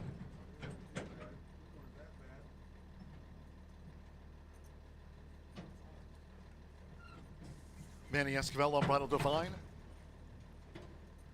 On her seasonal bow here, one more. Joven Figueroa with My Gal Justice. They're in the gate. They're off and sprinting. Unbridled Divine broke sharp. My Gal Justice in the white cap, and here's the Kid Pataki. It's Unbridled Divine with Manny Esquivel. Unbridled Divine joined by the Kid Pataki, who's now taken the lead for Sammy Bermudez. Unbridled Divine will track All About the Image in third, making this run through the first furlong and a half. Evil Intentions toward the inside. My Gal Justice wide. Break up with Tito's trails. It's the Kid Pataki. The Kid Pataki took the point at the 3.5. All About the Image making a bid now for Rodney Prescott with Unbridled Divine in third. Evil Intentions, My Gal Justice, and the trail remains Breakup with Tito's. The quarter covered in 22.48 seconds, midpoint on the turn. The Kid Pataki leads by a half to 3/4 to All About the Image, looking to get on terms past the quarter pole. Then Evil Intentions with My Gal Justice. Unbridled Divine is under pressure. Unbridled Divine needs to gain now. Then Breakup with Tito's, their homeward bound half mile, 46.35 seconds. These Phillies mares down to the last furlong. It's the Kid Pataki determined. Evil Intentions is level. Evil Intentions and the Kid Pataki, they clash past the 16th with My Gal Justice and All About the Image. Unbridled Divine is well beaten fifth with Sammy Bermudez. The Kid Pataki repelled Evil Intentions. Third's close. Third's a photo. All About the Image with My Gal Justice.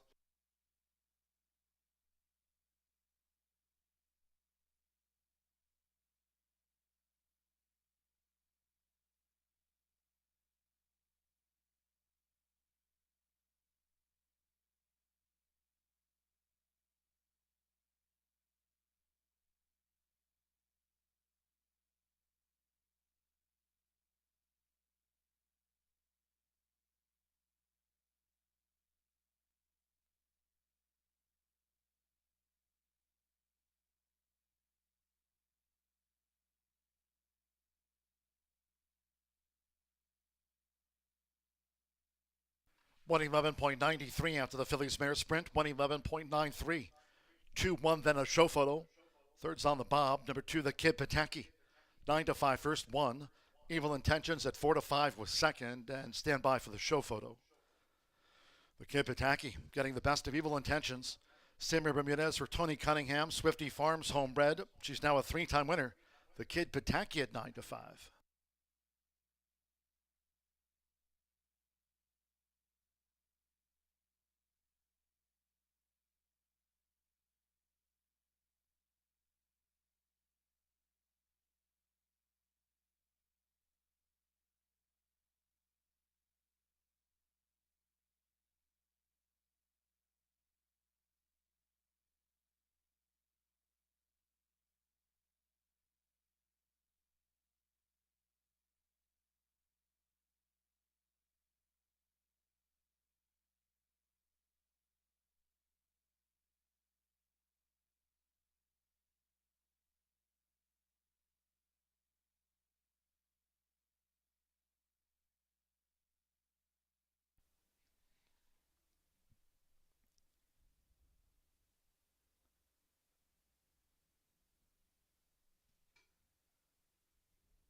We're still standing by for the result of the show photograph.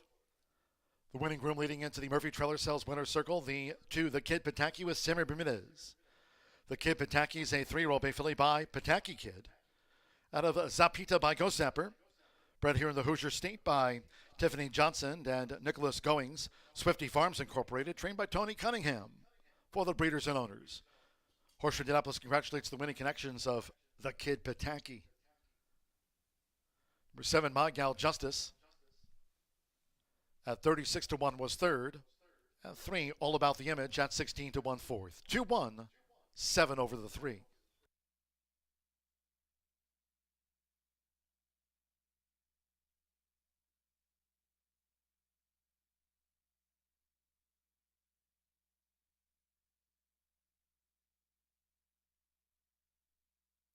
Race 4 from Horseshoe Indianapolis is official. Results in. 2-1 exacta paid $8.40. The 50-cent pick 3 on races 2, 3, and 4. $14.85. Racing Rachel's top picks 4 for 4. 50-cent trifecta. 2-1-7. $11.30. 1-2 double 13.20. All About the Image, 4th, 10-cent superfecta, 2-1-7-3, paid $6.37. In the Phillies mare sprint, 4 was a non-runner, favorite, 2nd, kept at bay by the Kid Pataki. 6 ran, 111.93.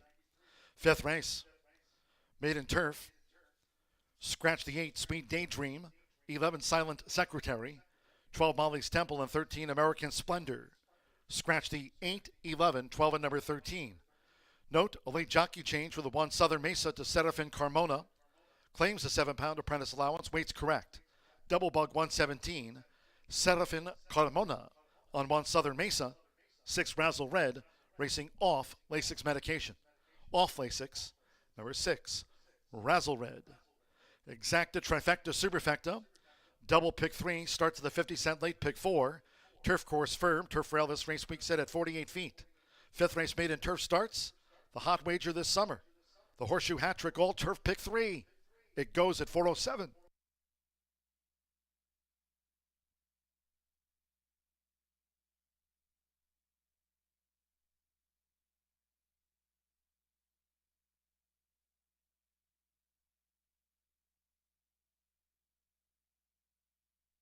We're in the gate. They're off and sprinting. Unbridled Divine broke sharp. My Gal Justice in the white cap, and here's the Kid Pataki. It's Unbridled Divine. With Manny Esquivel, Unbridled Divine joined by the Kid Pataki, who's now taken the lead for Samir Bermudez. Unbridled Divine will track All About the Image in third, making this run through the first furlong and a half. Evil Intentions toward the inside. My Gal Justice wide. Break up with Tito's Trails. It's the Kid Pataki. The Kid Pataki took the point at the 3.5. All About the Image making a bid now for Rodney Prescott with Unbridled Divine in third. Evil Intentions, My Gal Justice, and the trail remains breakup with Tito's. The quarter covered in 22.48 seconds, midpoint on the turn. The Kid Pataki leads by a half to 3/4 to All About the Image, looking to get on terms past the quarter pole.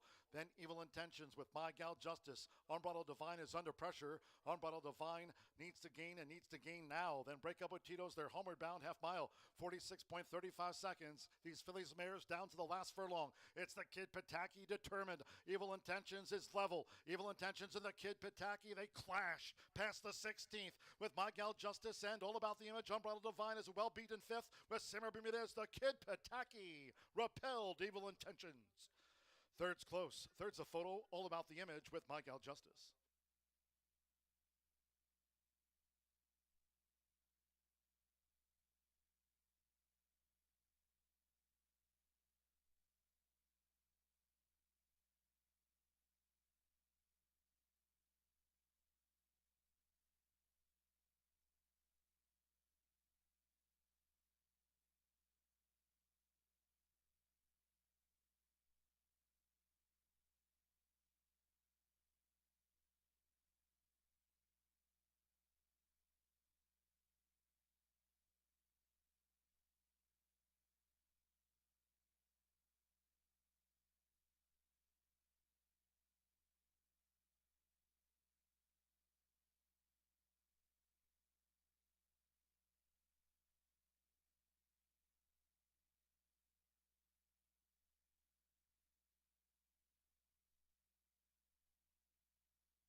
We are 8 minutes to race 5 here at Horseshoe Indianapolis. What a beautiful and hot day we have. Race 5 is a maiden claiming for 12.5, a mile and a 16th on the grass. Some changes here. In the program, the 6 Razzle Red is not running on lane 6. The 8 Sweet Day out, and the AEs as well, 11, 12, and 13 are out of here. So we have a 9-horse field with a scratch. And I'm going to go to the 6 here. 3-1 right now on the tote board. Razzle Red. Alex Ashard for Riley Mott. And he's brought a couple here. I think doing pretty good all over the place. But this 3-year-old filly by Twirling Candy is making a huge drop, and I just could not go against her with the drop. May 27th, a mile and a 16th on the surface. Didn't do much, but as that was a maiden special weight, I think going down to maiden claiming 12.5 is going to be so much easier for her. June 17th, she put in a bullet work at Keeneland, 4 furlongs, 47.4, breezing 1 of 27. Oh, really nice work.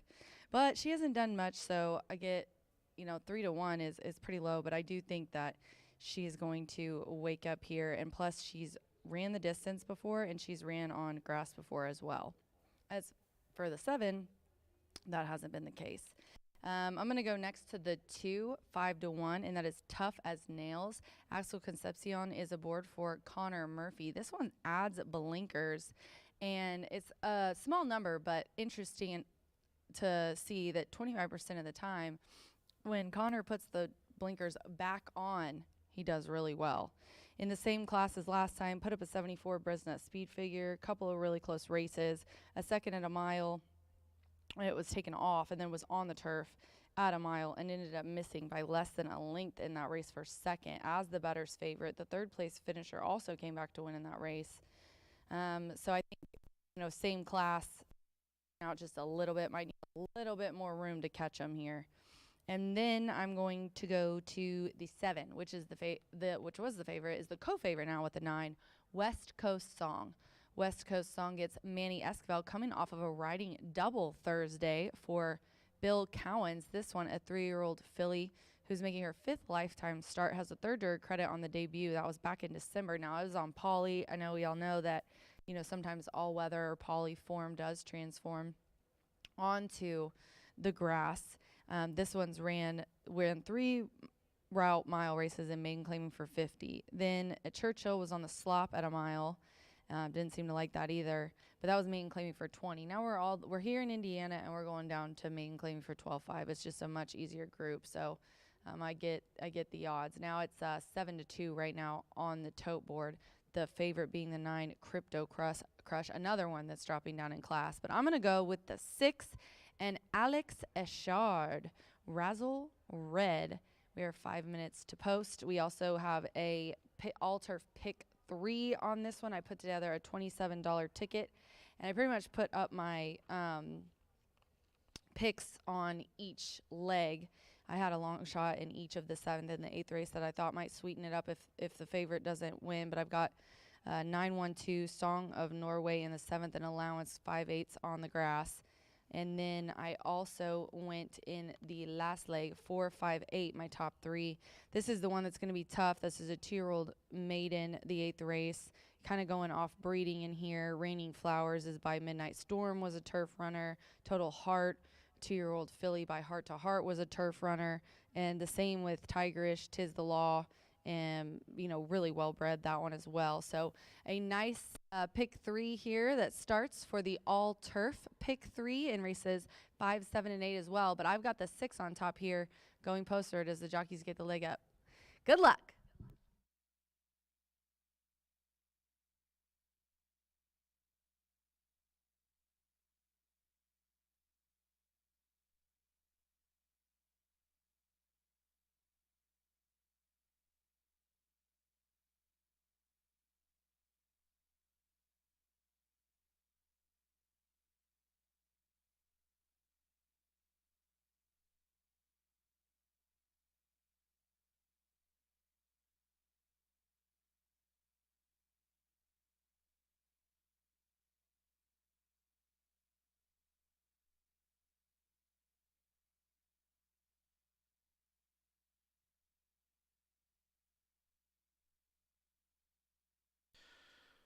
Note a late paddock shoe repair to be made on number 4 Royal Vows, thus the holdup. Late paddock shoe repair on the 4 Royal Vows.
The paddock judge sending them out after that late paddock shoe repair for the 4 Royal Vows was the shoe repair on number 4.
The horses call postward for the 5th race.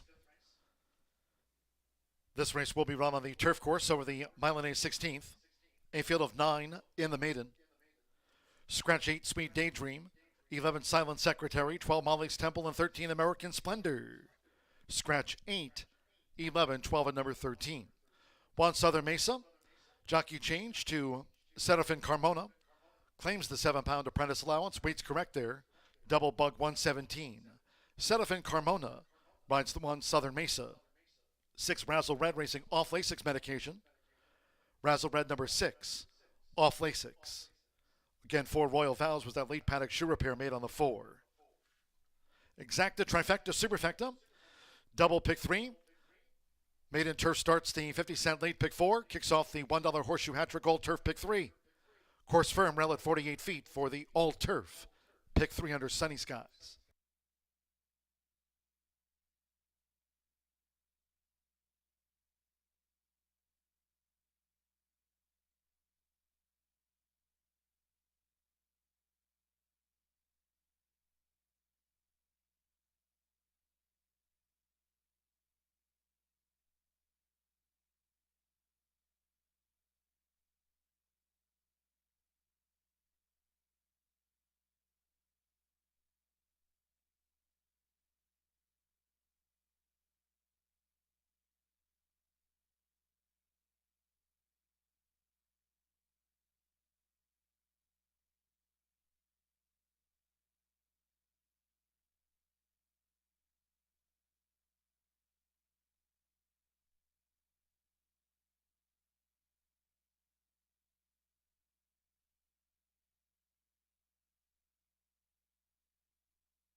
The horses are approaching the starting gate.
The horses have reached the starting gate. It is now post time. Serafin Carmona with Southern Mesa. Samir Bermudez, differently in. Axel Concepcion with Tough as Nails. Razzle Red, Alex Achard for Riley Mott. Razzle Red loaded. Tan line, Santo Sanjor with the win on the card.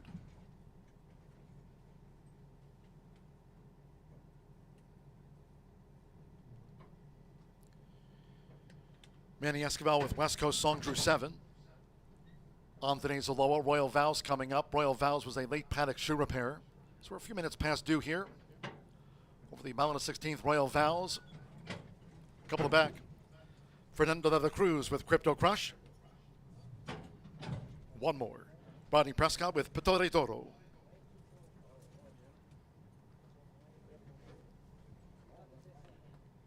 Razzle Red 5-2 favorite. Start to the Horseshoe Hat-Trick Gold. Turf pick 3. We're ready. And they're off. Off to a nice line out. Southern Mesa with Tough as Nails. Differently is front rank along with West Coast Song. Royal Vows another one forward, and Razzle Red in the yellow cap settles as they make their way toward the first turn. It's Differently with Sarah Bermudez. Differently to the early lead from a close-up West Coast Song. Southern Mesa, Tough as Nails, Royal Vows. Razzle Red is 7 lengths off this leader out to the stretch. And then comes Tan Lines, who's saving ground with the rail set at 48 feet here at the shoe this race week. Pittore Doro is running second to last, and Crypto Crush trails. The leader is Differently. Differently, doing this very easily out in front. Differently allowed to dictate her own terms under Sammy B. The quarter 22.82 seconds. Differently is in front from a close-up West Coast Song, who's staying right there with the leader for Manny Esquivel. Differently and West Coast Song to the half-mile pole. Southern Mesa, Tough as Nails is outside her. Alex Achard and Razzle Red, 6 lengths off the pace. And then comes Pittore Doro with toward the inside Tan Lines, who's still saving ground here for Santo Sanjor. Royal Vows and Crypto Crush remains the back marker. It's still Differently in West Coast Song. Half-mile 47.87 seconds. 3 furlongs to go. Southern Mesa third with the rail. Tough as Nails is Pittore Doro. She's quickening into this now for Rodney Prescott. Her bid on the far outside. It's still Differently at the quarter pole. Razzle Red 6 from the front toward the inside. Razzle Red has run. Alex Achard comes up the inside with Razzle Red. They're homeward bound. Tan Lines from farther back to Royal Vows, who led only Crypto Crush for home after 3 quarters in 1:13.26 seconds. Differently is a furlong away from finishing them off. It's Differently clear of Southern Mesa. Razzle Red's rally with the rail. On the outside, here comes Pittore Doro. They're close to home. It's Differently chased on by Razzle Red and Pittore Doro. Differently, wire to wire. Held Razzle Red's late charge. Pittore Doro was third, then West Coast Song, Southern Mesa.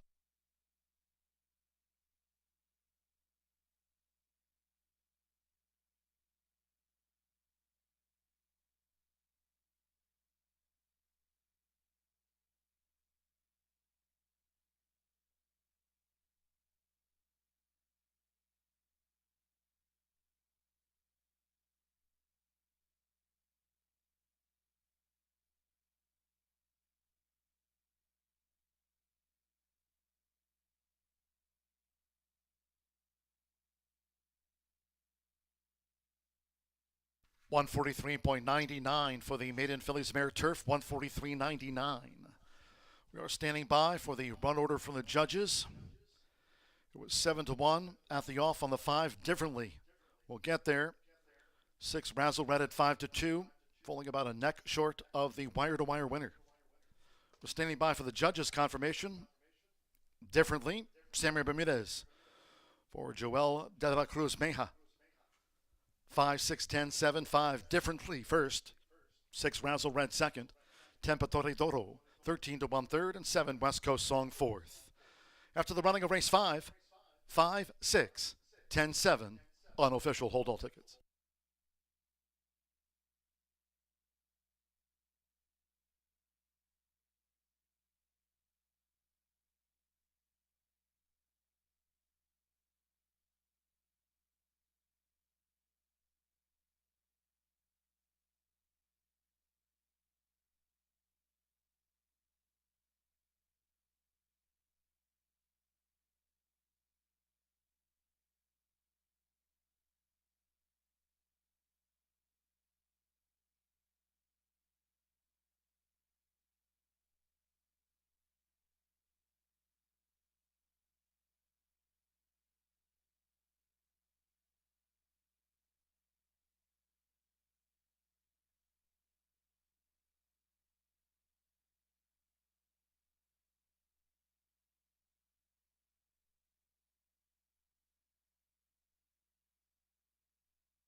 The result of the fifth race official in the Murphy Trailer Sales Winner Circle of the Five, Differently with Sammy Bermudez.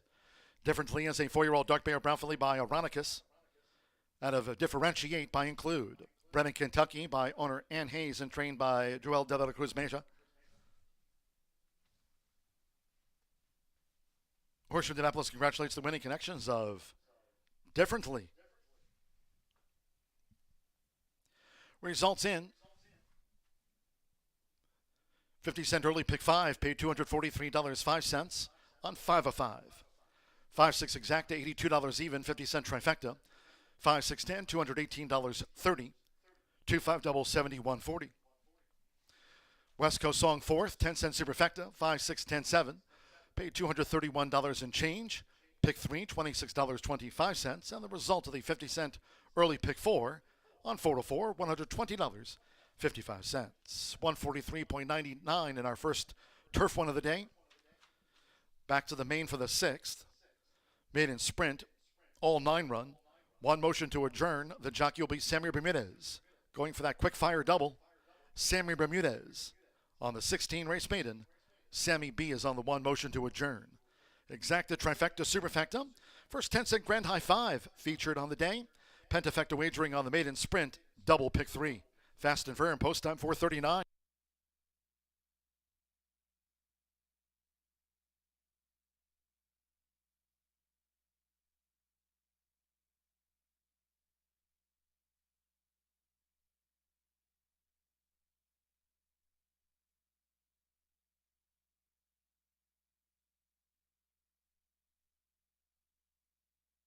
Horseshoe hat-trick gold, turf pick 3. We're ready.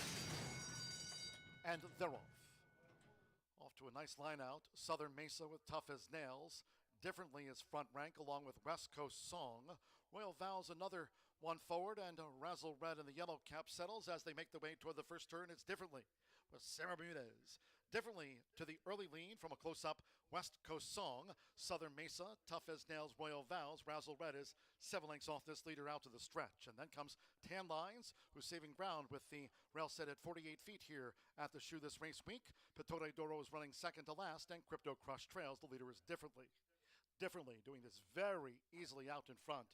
Differently allowed to dictate her own terms under Sammy B. The quarter 22.82 seconds. Differently is in front from a close-up West Coast Song, who's staying right there with the leader for Manny Esquivel. Differently and West Coast Song to the half-mile pole. Southern Mesa, Tough as Nails is outside her.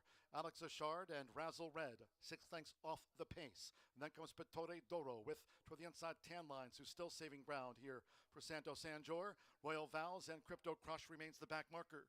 It's still Differently and West Coast Song. Half mile 47.87 seconds. 3 furlongs to go. Southern Mesa third with the rail. Tough as Nails is Pittore Doro. She's quickening into this now for Rodney Prescott. Her bid on the far outside. It's still Differently at the quarter pole. Razzle Red 6 from the front toward the inside. Razzle Red has run. Alex Achard comes up the inside with Razzle Red. They're homeward bound. Tan Lines from farther back to Royal Vows, who led only Crypto Crush for home after 3 quarters in 1:13.26 seconds. Differently is a furlong away from finishing them off. It's Differently clear of Southern Mesa. Razzle Reds rally with the rail. On the outside, here comes Pittore Doro. They're close to home. It's Differently chased home by Razzle Red and Pittore Doro. Differently, wire to wire. Held Razzle Red's late charge. Pittore Doro was third.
8 minutes to the sixth race here at Horseshoe Indianapolis, and this is a 3-year-old and up main special weight registered Indiana bred 6 furlongs. Sammy Bermudez is on the 1, and that's as far as the changes are concerned.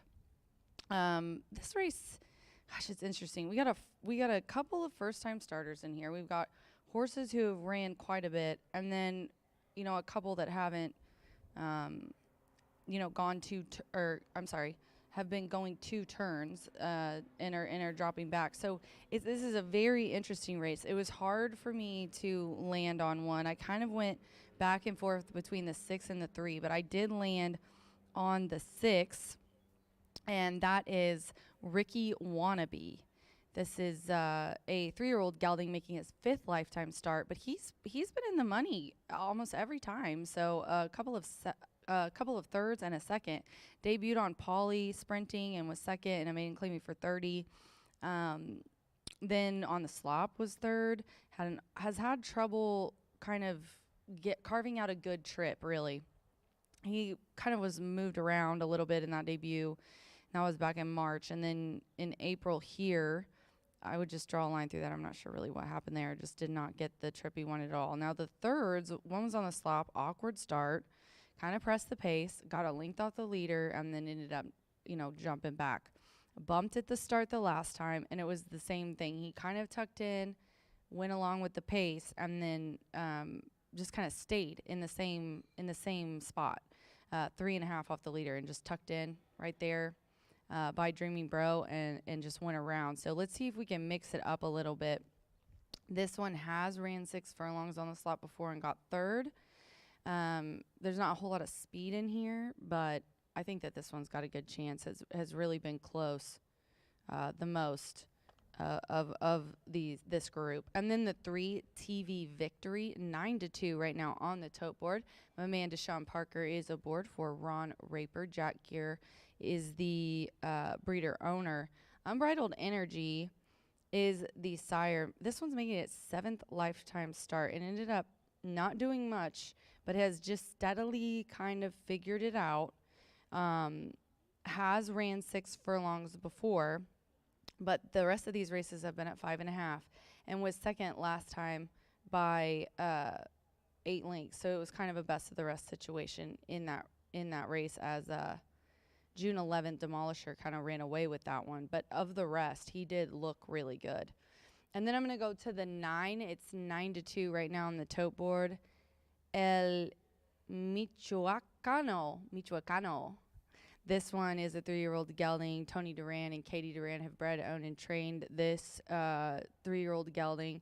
Couple of races, hasn't done much, but stumbled really bad out of the gate on April 24th.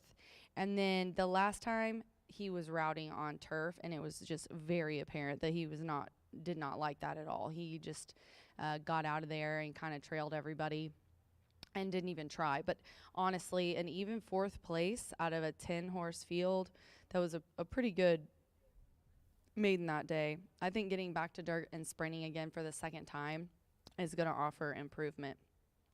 And that's about all I got to say about this group. 6-3-9 here in the 6th race for me. But I'm going to put Eric Fuentes and Ricky Wannabe on top in this race. Good luck.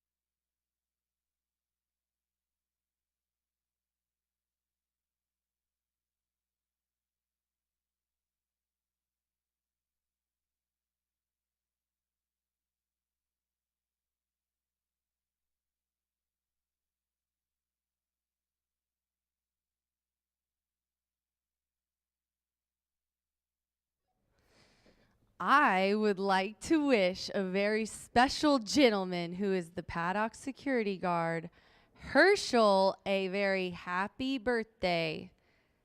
Herschel!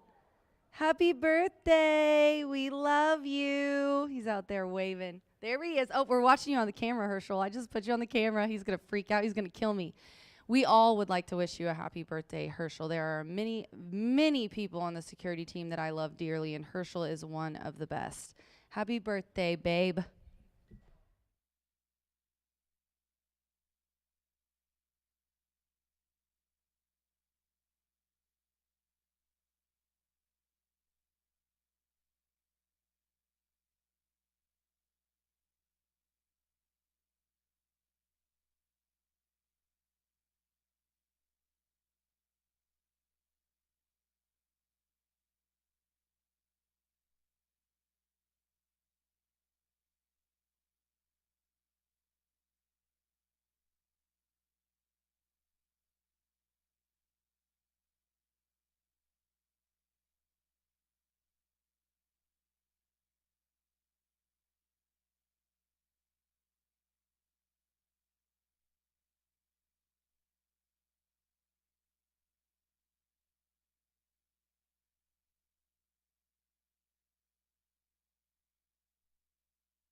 The horses stepping onto the track now for the 6th race. This maiden sprint over the 6 furlongs, a field of 9. Number 1, Motion to Adjourn. The jockey, Sammy Bermudez, has a couple of wins on the card. Sammy Bermudez going for the pure hat trick here on 1, Motion to Adjourn. Exacta, Trifecta, Superfecta. Maiden features the 10-cent Grand High Five. First Pentafecta featured on the card. Double pick 3.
Less than 1 minute to post time. Less than 1 minute.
The horses are approaching the starting gate.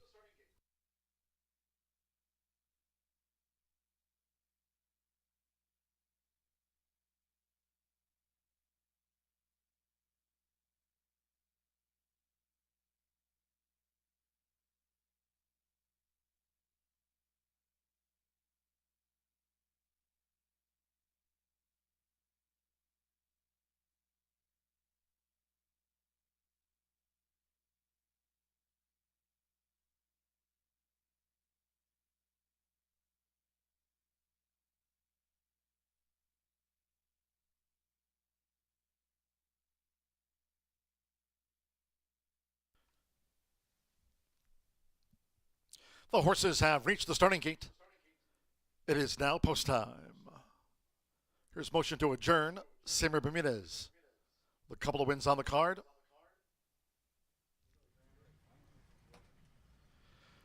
'16 race made in motion to adjourn first in. Alberto Burgos with Mike's Cyclone has joined motion to adjourn.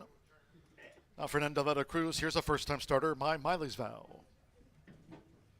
Ricky Wannabe, Eric Fuentes, claims a 10-pound apprentice allowance. This is 100th career ride, has 4 wins. My Miley's Vow loaded. This Cat's a Bullet, Joseph Romero claims the 10-pound apprentice allowance. Deshaun Parker, TV Victory loaded. Jorge Pinijo with this newcomer, More Than an Impact. At 6 furlongs. Couple in the back. Yarmari Carreo with Charlie's Little Devil. It's even money, Ricky Wannabe with the 10-pound bug. Eric Fuentes. And that's My Miley's Vow, Fractious in the Gate. The veterinarian and starter both coming over.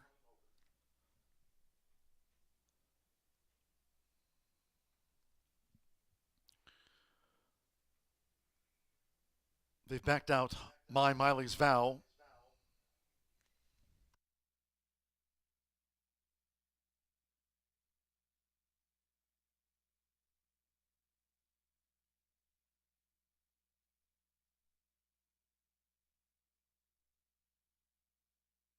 Late scratch to My Miley's Vow by order of the stewards upon recommendation of the track veterinarian, who is quick to his walkie-talkie. Has scratched to My Miley's Vow. Here from the maiden sprint will not debut. Scratch the 2 My Miley's Vow. All wagers here on 2 My Miley's Vow refunds. Will be a 5 and 2 for a consolation double. 5-2 consolation double. They're backing them out. Wagers here on 2 My Miley's Vow in a multi-race wager. Late Fire 5, late pick 4, one of those rolling pick 3s. You now receive the post-time favorite as your substitute in any multi-race wagers. 5 and 2 for the consolation double. Scratch the 2, My Miley's Vow, and this maiden sprint will be past due.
reloading for the maiden sprint. They're going back in. Again, Ricky Wannabe.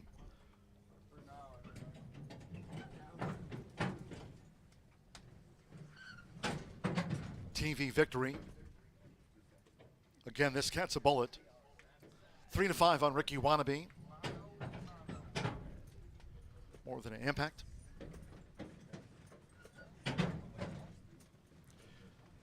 Charlie's Little Devil.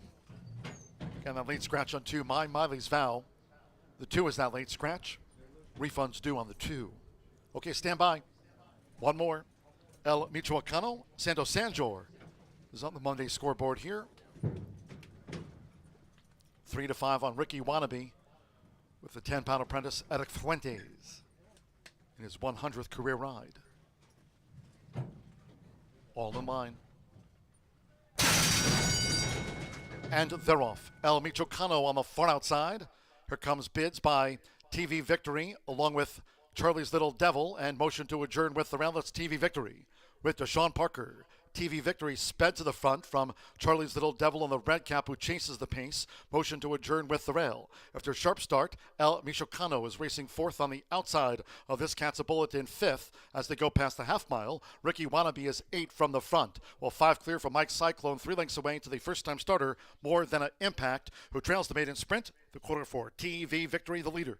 22.90 seconds, inside 3 to go. Aiming for TV Victory. Charlie's Little Devil. Here comes motion to adjourn, who's moving up and on the outside. El Michoacano, who's coming in the 3 path with a bid now. TV Victory past the quarter pole. And then comes Ricky Wannabe with toward the inside. As they straighten away, this cat's a bullet on the far outside, Mike Cyclone, and we trail back 2. More Than an Impact. Homeward bound half mile. 47.02 seconds. 1 furlong to go. With Deshaun Parker, it is TV Victory, who's a 2-length leader from El Michoacano, who's coming full on for Santo Sanjor. It's El Michoacano who's taking the lead near home. El Michoacano by 3 from Mike Cyclone. TV Victory was third, and then this cat's a bullet, and motion to adjourn.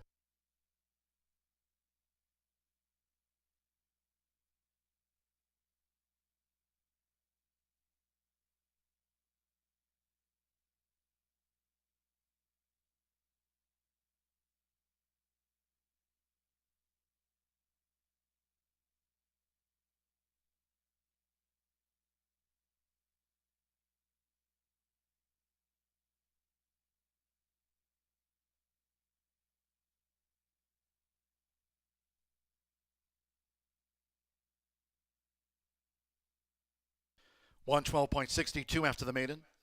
1 minute 12.62. 9.53, and then fourth is a photo. Stand by for the fourth for the Superfecta and fifth for the Pentafecta. It's 9.53, and then these two for fourth and fifth. This cat's a bullet, and motion to adjourn. First, number 9, El Michoacano at 6-1. First. 5, Mike Cyclone at 21-1 odds was second after the maiden sprint. 3, TV Victory at 5-1 third. Stand by for the fourth and fifth. Riding double for Santo Sanjor, here for Tony Duran, Rancho Monarca, the son of Kozan, El Michoacano.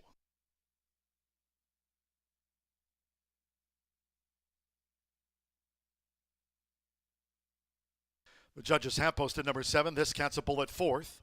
Number 1, motion to adjourn, was fifth for the Grand High 5 featured. 9-5, 3-7-1 for the Pentafecta.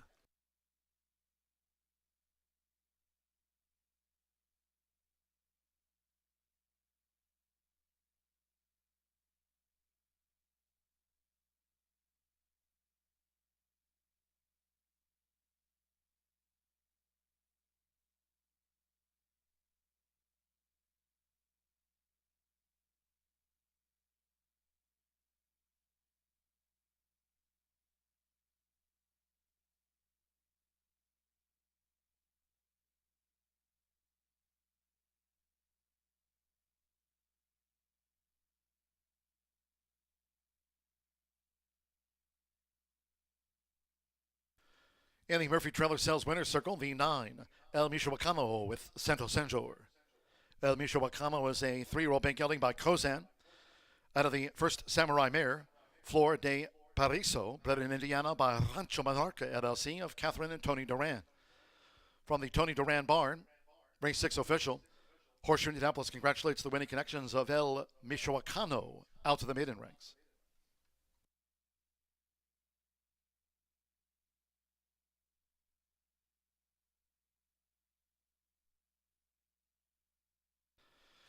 The 9.5 exacta paid $263.40.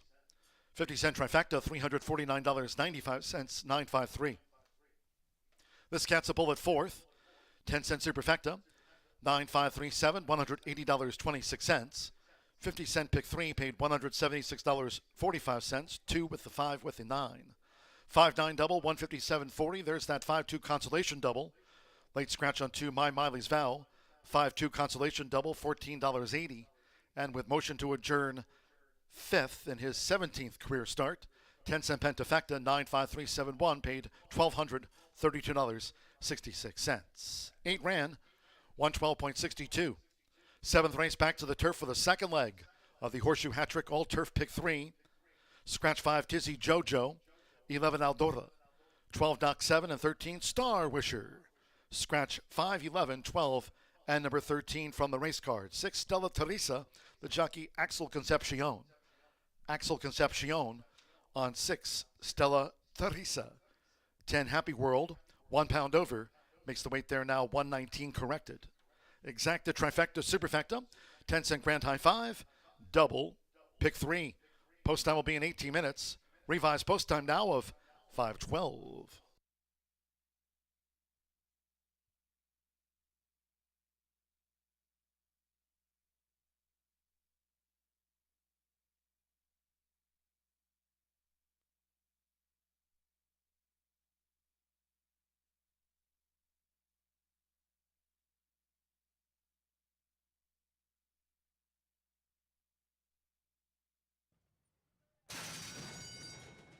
And they're off. El Michoacano on the far outside. Here comes bids by TV Victory, along with Charlie's Little Devil, and motion to adjourn with the round. That's TV Victory with Deshaun Parker. TV Victory sped to the front from Charlie's Little Devil on the red cap, who chases the pace. Motion to adjourn with the rail.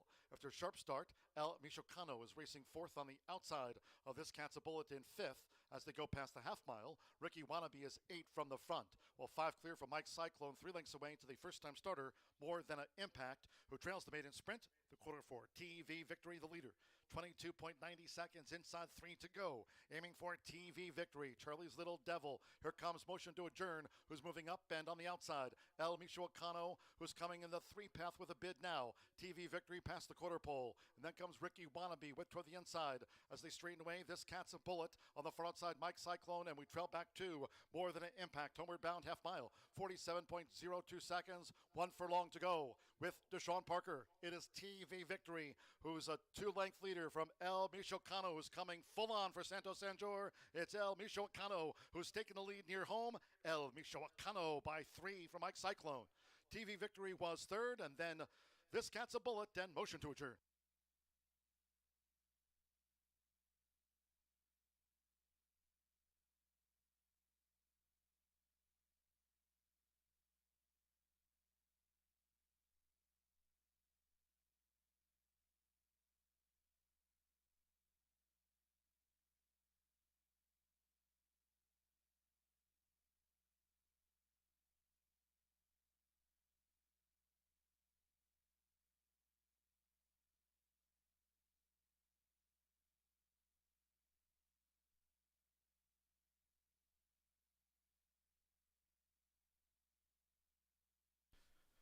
For those fans joining us here on this Monday at Horseshoe Indianapolis as we kick off the race week, great to have you with us today on a beautiful one. Wishing a happy 57th anniversary to Mike and Opal Chambers from all of us here at Horseshoe Indianapolis. Wishing a happy, very happy 57th anniversary to Mike and Opal Chambers. Happy anniversary to the both of you.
Santo Sanger with an excellent ride in race number 6. All of a sudden, that late flyer 5 looking pretty juicy. You had a second choice winner in race number 4, 5-1, 6-1.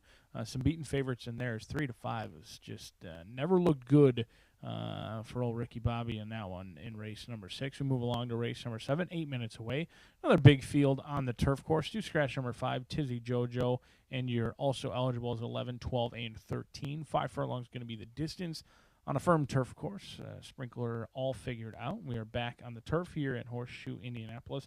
I'm going to go towards the outside. I didn't expect this one to take as much action, but anytime you've got Wesley Ward over at Horseshoe Indianapolis, you know they're going to take some action, but a little bit more than I may have suspected in your 7-2 morning line, projection as low as 1-2. Walter Rodriguez sees fit to come over for one race and one race only, and Horseshoe Indianapolis has been a little bit of his personal ATM when he has come over. He's done very well picking his spots, he and his agent, winning at 40%. They look to improve on that number today. I thought Song of Norway has been training well over at Payson along with Keeneland, and training on the inside of some horses, running out very well, and seems cranked and ready to rock and roll. Does have tactical speed, doesn't necessarily need the lead. They thought enough of this one to debut over at Ellis Park. They were bet down to favoritism and won, and then after that they dove into the deep waters, and a lot of deep waters over at Kentucky Downs for a variety of reasons. A, it was a $500,000 purse, but B, that's asking a lot of a 2-year-old filly to navigate the hills, the left turns, the right turns, and things like that, and all that brings Kentucky Downs. It's really no surprise that after that stakes race, they were patient with her, came back at Turfway, and then tried Gulfstream Park as well. They've certainly been patient, and I think the patience will pay off with this 3-year-old filly today for CJ Thoroughbred's Song of Norway, the one to catch to cash, in my opinion. Deserves favoritism at this point, 4-5.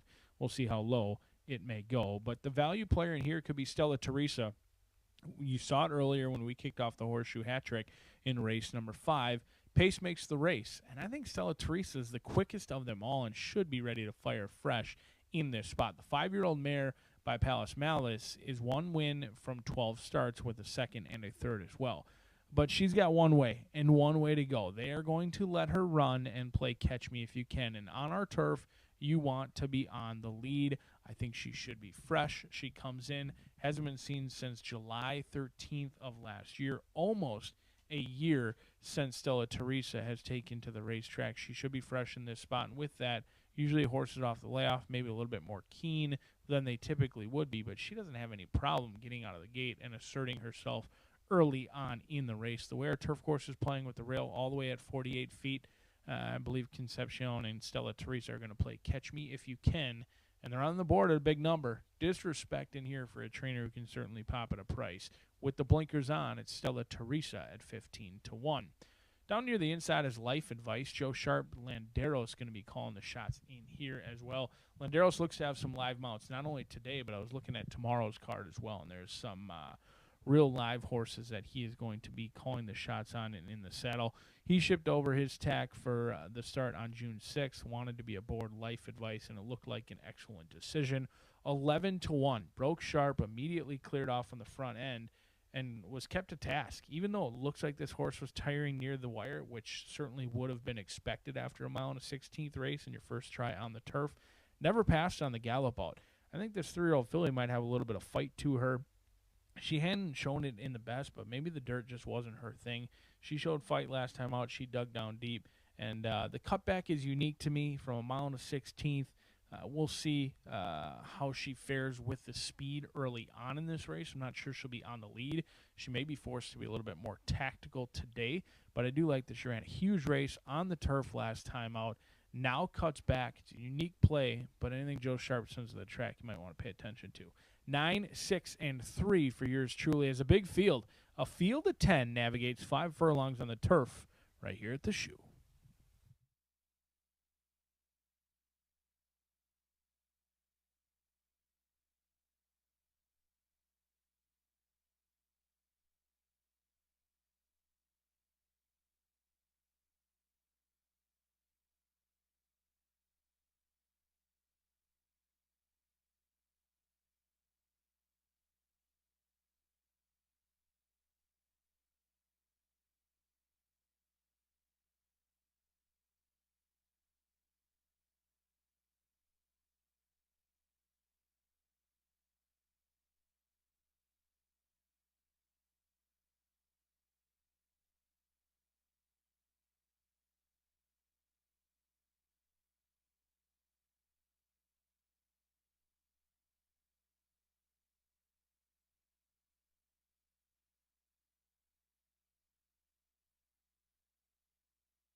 The horses call postward now for the 7th race. The distaff turf sprint over the 5 furlongs, a field of 9. Scratch 5 Tizzy Jojo, 11 Aldora, 12 Doc 7, and 13 Star Wisher. Scratch the 5, 11, 12, and number 13 from the race card. 6 Stella Teresa, the jockey Axel Concepcion. Axel Concepcion on 6 Stella Teresa. 10 Happy World, 1 pound over, 119 corrected weight there. Exacta Trifecta Superfecta. Turf Sprint features the 10-cent Grand High 5. Pentafecta wagering here. Double pick 3. Course firm, rail at 48 feet. 2 minutes to post time. 2 minutes.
Less than 1 minute to post time.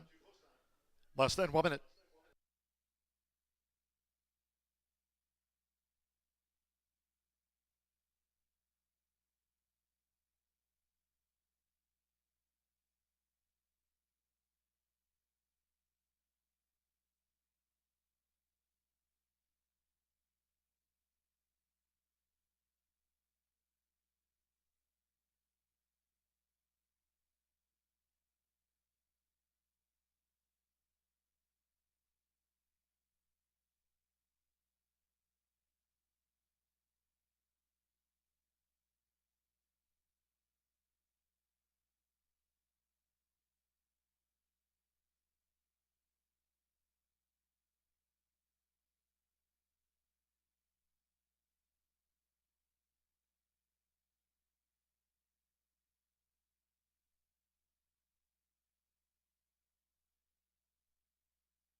The horses are approaching the starting gate.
The fillies and mare crossing over to the turf course here at Horseshoe Indianapolis, arriving at the sprint start.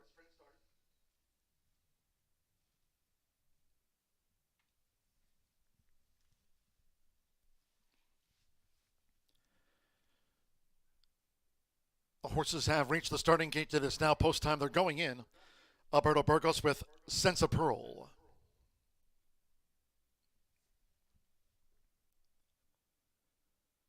Now here's the mare. Axel Concepcion with Stella Teresa, first run of 2024. For Stella Teresa has joined Sense of Pearl. Marcelino Pedrosa Jr. with Brittany's Golden Faith.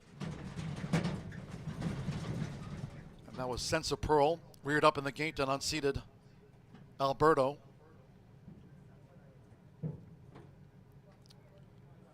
And the rider trying to shake off the effects of that. One of our top riders here, Alberto Burgos, is up to his feet, backing out Sense of Pearl under a veterinarian review at the gate. Sense of Pearl.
Alberto Burgos walking off the turf course here with the medic next to Alberto.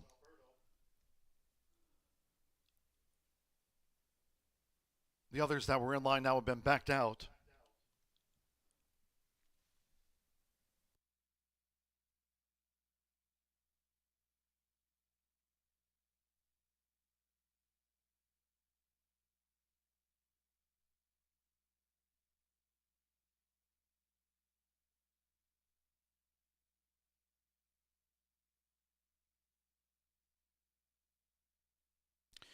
We're going to have a long delay here. Alberto Burgos will not ride the one Sense of Pearl. That filly okayed to run by the track veterinarian at the sprint start. Sense of Pearl okayed to run. There'll be a late jockey change for the one Sense of Pearl. Again, Alberto did walk off the turf course with the medic, but a late jockey change. Sense of Pearl okay to run. We're standing by for a rider for the one Sense of Pearl.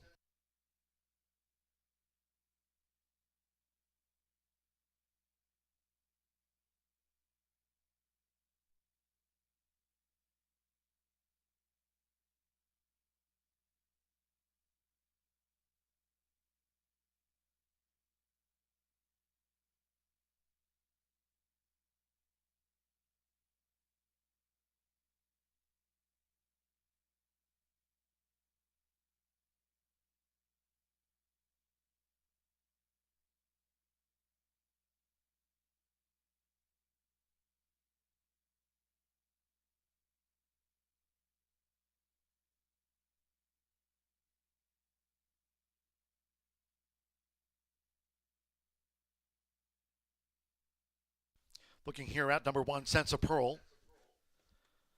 We're still standing by for word with regard to a late change of rider for the one, Sense of Pearl.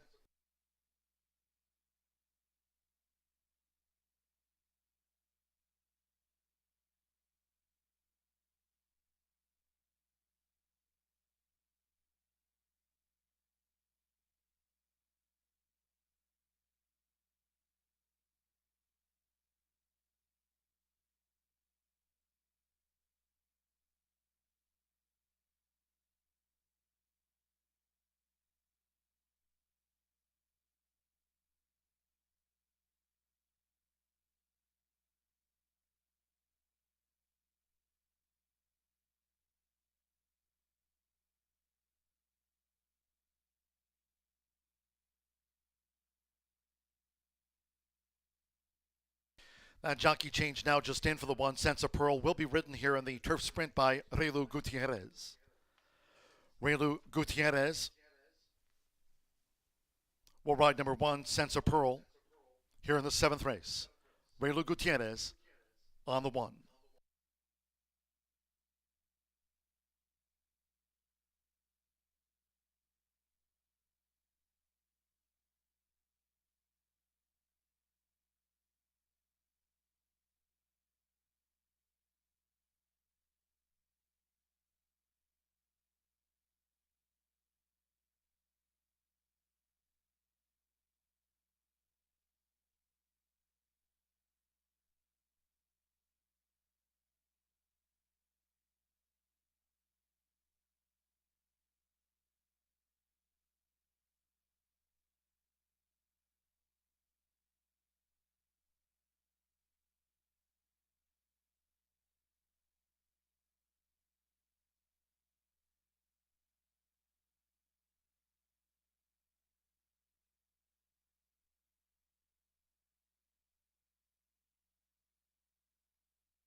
Chris Landeros, Rodney Prescott, waiting for word to get back on board their horses here for this turf sprint. Again, Relu Gutierrez rides one, Sense of Pearl, that late jockey change, waiting for Sense of Pearl to step back onto the track.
And so there, Raylu Gutierrez now on 1 Sense of Pearl. The daughter of Street Sense making her way back onto the track. And we'll go straight up to the turf sprint start. Raylu Gutierrez rides number 1.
Back at the gate, reloading.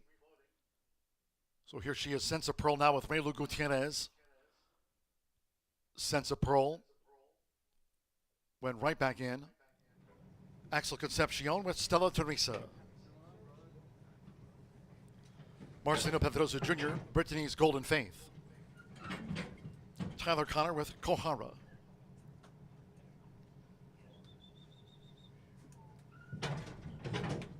Chris Landeros, Life Advice. The last out course winner. Hannah Leahy with Army Girl. Gavin Ashton with Integrated Design. Now Walter Rodriguez, here's Song of Norway. Loads at 4 to 5 on Song of Norway.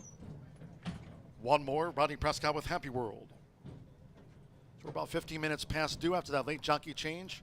For Sense of Pearl to Raylu Gutierrez, all in. Rough and sprinting.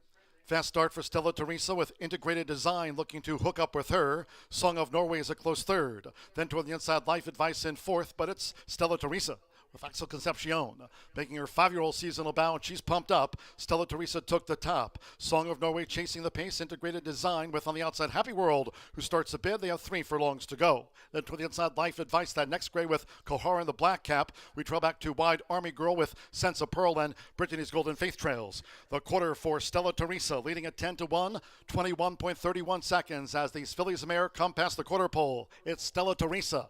Stella Teresa leads at the turn in from Song of Norway, who's joined out wide by Happy World. Integrated design, fourth toward the inside, and then comes Life Advice, and Kohara heads the rest. Stella Teresa is a furlong away as Song of Norway bears down now with on the outside Happy World and then Integrated Design. They're close to home. It is Song of Norway. Walter Rodriguez for Wesley Ward, a CJ Thoroughbreds win. Song of Norway has won it from Stella Teresa with Happy World. Sense of Pearl joined on the line. Brittany's Golden Faith, Army Girl, and Life Advice.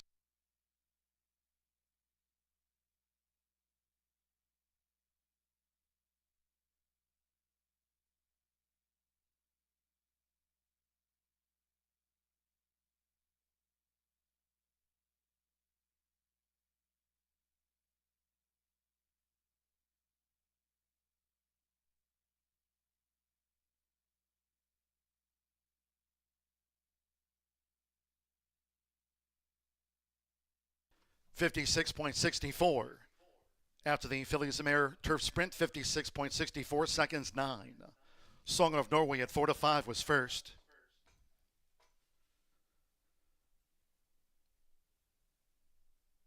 It was 10-1 on the 6th. Stella Teresa making her 5-year-old seasonal bow. Photos in back of Song of Norway, Stella Teresa, 1-2. 10 Happy World, 27-1 third. 1 Sense of Pearl, 8-1 getting into the frame with Raylu Gutierrez, and 2 Brittany's Golden Faith, 15-1 for the Pentafecta. Hold on until official. Song of Norway. Walter Rodriguez, Wesley Ward. Here at Horseshoe Indianapolis, a CJ Thoroughbreds win, 4-5 on Song of Norway.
The result of the 7th race official. Returning to the Murphy Trailer Sales winner circle, the 9, Song of Norway with Walter Rodriguez. Song of Norway is a 3-year-old bay filly by Flatter, out of Cougarstown by Spitestown. Bred in Kentucky by Ram Spring Farm. Wesley Ward trains for Corey Johnson's CJ Thoroughbreds in the Navy and Royal Blue Hoops.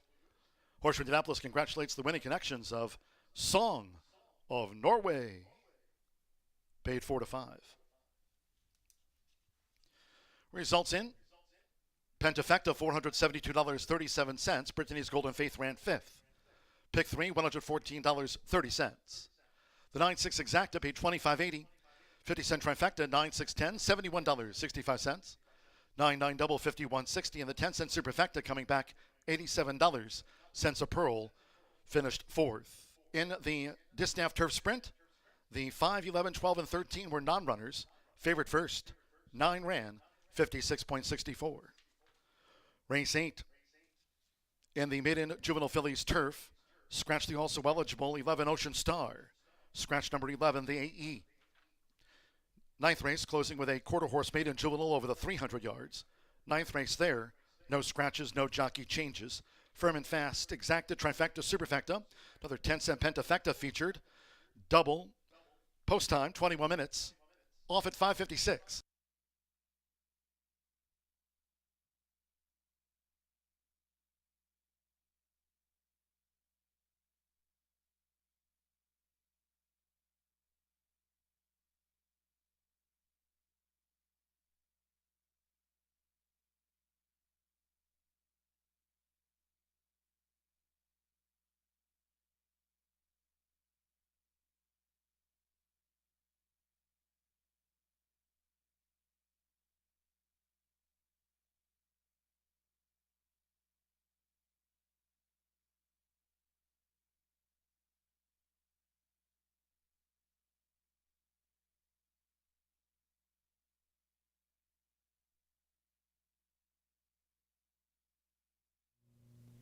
We have today Survivors Contest winner. Congratulations to John Castle and Joe DeVivo. John Castle is an on-track player and Joe is an online player, and both will be taking $250, splitting the $500 jackpot. Congratulations and thanks to everyone for playing Survivor at Horseshoe Indianapolis.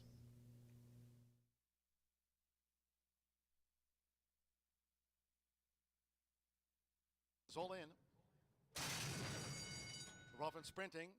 Fast start for Stella Teresa with integrated design looking to hook up with her. Song of Norway is a close third. Then toward the inside, Life Advice in fourth, but it's Stella Teresa with Axel Concepcion. Making her 5-year-old seasonal bound, she's pumped up. Stella Teresa took the top. Song of Norway chasing the pace, integrated design with on the outside Happy World, who starts a bid. They have 3 furlongs to go. Then to the inside, Life Advice, that next gray with Kohara in the black cap. We trail back to Wide Army Girl with Sense of Pearl and Brittany's Golden Faith Trails. The quarter for Stella Teresa, leading at 10 to 1, 21.31 seconds as these fillies of mare come past the quarter pole. It's Stella Teresa.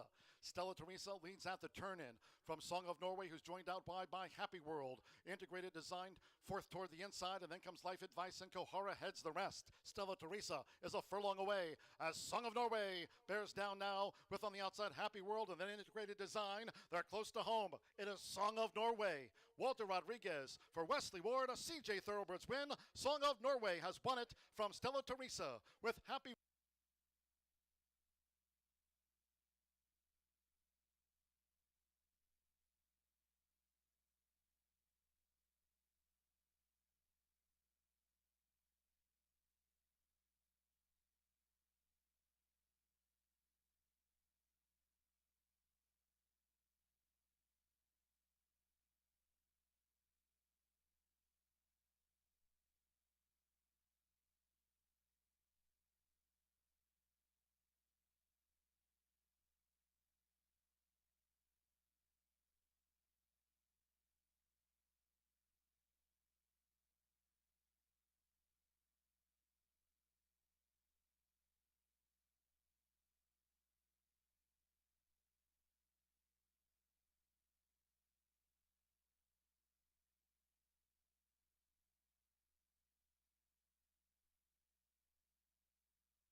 9 minutes away from the delayed finale here at Horseshoe Indianapolis. Still 2 races coming up. The late daily double featuring a turf race and a quarter horse race. Miss Martha will take you through the 300-yard sprint in the finale. Hopefully John G. Dooley need not have any dinner plans as we move along to race number 8 in here. Field of 10 set to battle it out, going 7.5 furlongs, 2-year-old fillies. Some of them taking to the track for the first time, others taking to the track for the second, if not third time, and trying the turf for the first time. Your current favorite is Raining Flowers. I think Total Heart may vie for favoritism, but hopefully stays right around that 5-2 marker in here. A 2-year-old chestnut filly by Heart to Heart. Heart to Heart, one of my favorite horses on the racetrack. Unfamiliar with him so far as a sire, but he certainly had game, and he loved to win on the turf course. The mare Drop Dead Red was also a stakes-placed mare who had made $190,000 in her career, but all of that earnings, or most of it, was without a win on the turf course, and this is her first full. Total Heart is a little bit keyed up in here today. Does have a good bullet workout on June 1st. If I remember right, Total Heart, even though it shows as a first-time starter, this is a horse who broke on our turf course in the past. It was a unique event. It was a no contest that day. So I wish they had put that in the racing form. It's not in the racing form. It's a no contest, but the horse took action. My notes indicated that the horse was bet heavily, showed tactical speed up until the race was called off at about the 3/8 pole as well. So I like that Total Heart was able to put herself in the race. She was well held. She listened to the cues. Those are all things that you won't find in your racing form, and I think Total Heart could be live in this spot. But a horse that is in your racing form, and I certainly know is live, is John Ortiz's Raining Flowers, a 2-year-old Midnight Storm filly in here who's a half-to-stakes winner, Crown Imperial. Well, who's Crown Imperial to you? All you need to know is that's a horse who's made a ton of money and is a graded stakes winner as well. So if you're not familiar with the name, just know that the sibling is a graded stakes winner. And Raining Flowers does have experience, went 5 furlongs, wasn't necessarily cranked or ridden to win, in my opinion. It was a 5-furlong event, was patiently ridden. It was clear that this was an educational experience. Raylu Gutierrez got one off over the turf course in race number 7 as he was a late pickup mount down on the inside in race number 7. Now he'll be aboard, which was scheduled to be his lone mount of the day for Raining Flowers. So make what you want of that Raylu sees fit to come over, keep this mount aboard the 2-year-old filly Raining Flowers. I think she'll stretch out great. She was blocked, didn't really get out until late. And once she did, she got out very quickly. She was galloping out very well and eating up ground like Pac-Man on Cotilliard, who was a long shot winner that day. I thought Raining Flowers looked like a horse who wants to go further, and the money has flown in as well. 9-2 down to 9-5. No pardon. Ed DeRosa is cheering for this 2-year-old filly in here by Nyquist, a Keeneland sale purchase who debuts today. Alex Achard going to be calling the shots in here for Rudy Brissett. Achard had a fast closing second earlier today on the Riley Mott charge. He got a ground-saving trip in there. He'll look to do the same in here. He's going to have his work cut out for him, trying to save some ground with no pardon in this spot. A horse who's been training well both at Keeneland as well as Turfway Park. The lone sibling was a good one for John Sheriffs. If I remember right, had one win on the turf course out on the west coast, Santa Anita or Del Mar, but did handle the turf and certainly was a winner out there for John Sheriffs. The 2-year-old filly doesn't get the best post position, but Nyquist can certainly pop at a price on the turf course, as can Rudy Brissett. He's been knocking on the door for his first win here at Horseshoe Indianapolis. He's had 10 starts, 3 seconds and 3/3. We'll see if he can reverse that trend today with no pardon, but I am hopeful that Total Heart has all heart, and we'll see if she can run like her daddy Heart to Heart, as I would love it, at 3-1 on the board, 5 minutes away from race number 8. Good luck.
horses coming onto the track now for the 8th race.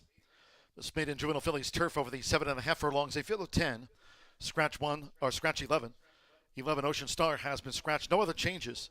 Scratch the also eligible number 11, Ocean Star. Exacta Trifecta Superfecta. 10-cent Pentafecta starts at a late double. 9th race closing with a quarter horse maiden juvenile over the 300 yards. 9th race there. No scratches, no jockey changes. Firm and fast. 3 minutes to post time. 3 minutes.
Less than 1 minute to post time.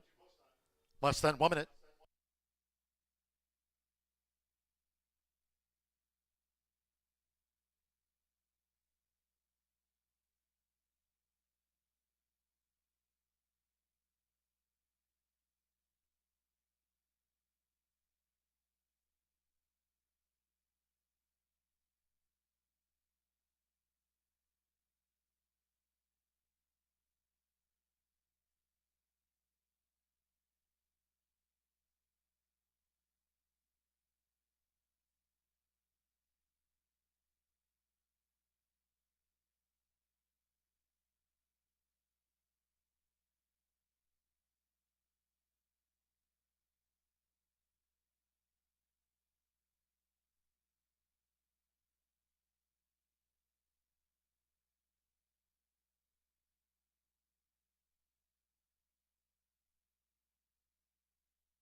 The horses are approaching the starting gate.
The horses have reached the starting gate. It is now post time.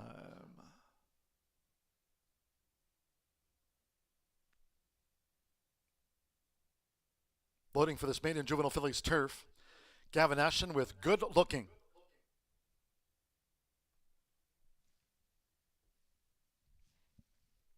Here's Fernando de la Cruz. Sevilla coming up. Joins Good Looking. La Janelle. Samir Bermudez riding for a hat trick on the card. No Evan Roman with Go Town. Serafin Carmona with Mrs. Chovis drew 3.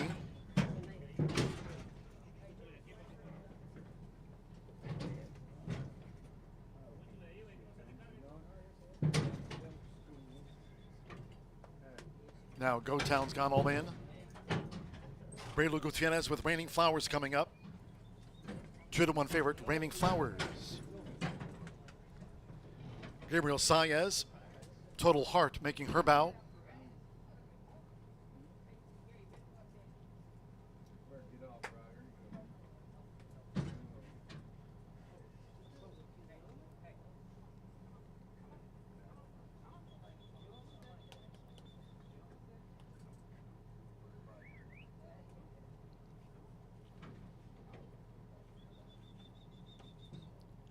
Raining Flowers 2-1 favorite, 5-2 Total Heart, 4-1 Go Town in line, 5-1 Tigerish standing by.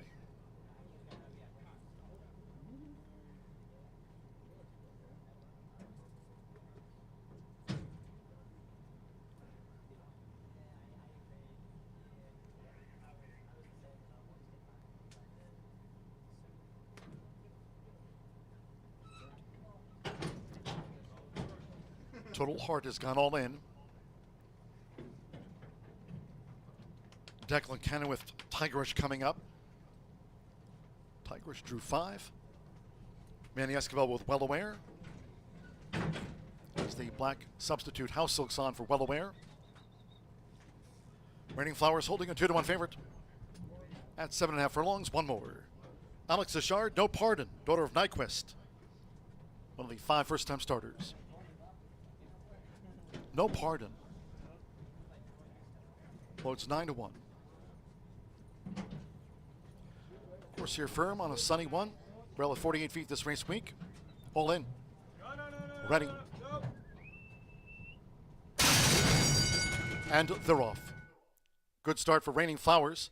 Toward the inside, Good Looking, along with La Janelle showing debut speed as Go Town strides up on the outside. They make their way toward the first turn. Good Looking with La Janelle and Go Town in the pink across the course here in the early stages. Saving ground for Raylu Gutierrez. Raining Flowers black with the green hoops right there close up in 4th with 6 furlongs to run. Tigerish is 5th. Total Heart over toward the rail from 6th position there for Gabriel Saez. And Total Heart taken back to settle, passed out wide by Mrs. Chofis, who's gaining ground, but covering a lot of ground is Mrs. Chofis as they go up the back of the course. No Pardon, Well Aware, and Sevilla has dropped back to last. 24.92 for the lead part, and there's just a touch over a half mile to go.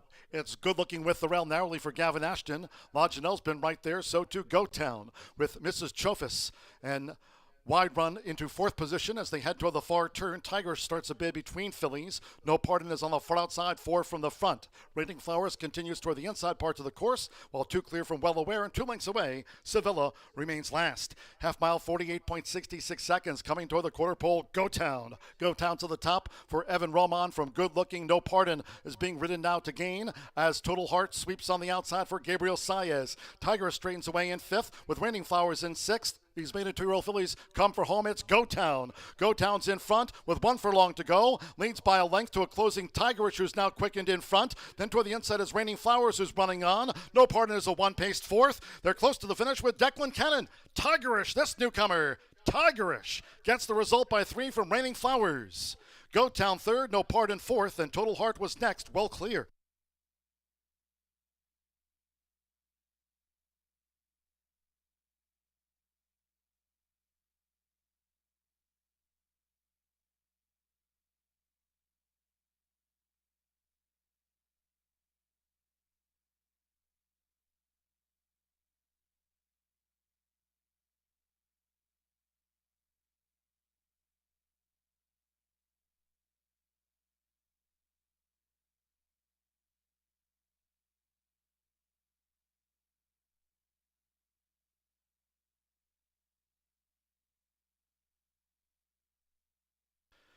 .132.71 for the maiden juvenile fillies turf.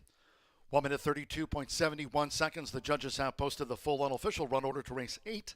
5-4, 7-10, 8-5. Tigerish at 9-2 first. 4 Raining Flowers at 2-1 the runner-up to Tigerish. 7 Go Town, 5-1 third. 10 No Pardon at 10-1 fourth, and 8 Total Heart, 5th for the Pentafecta. 5-4, 7-10, 8. Hold on until official. Declan Cannon. For Eddie Keneally, daughter Tis the Law. Tigerish, this newcomer, at 9-2.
The result of the 8th race made an official.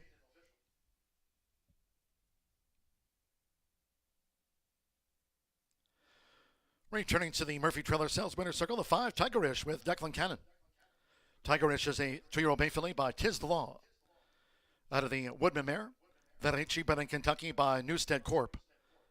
Racing 4, Christian and Isabel Hayes and Eddie Keneally. Horseshoe Indianapolis congratulates the winning connections of Tigerish. Debut win at 9-2.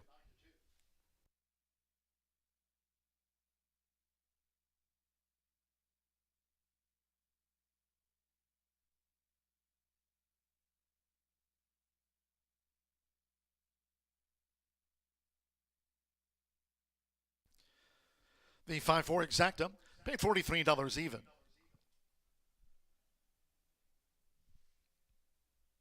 50-cent trifecta. 5-4-7, $54.95. 9-5 double 33.20. Superfecta $53.57, no part in fourth.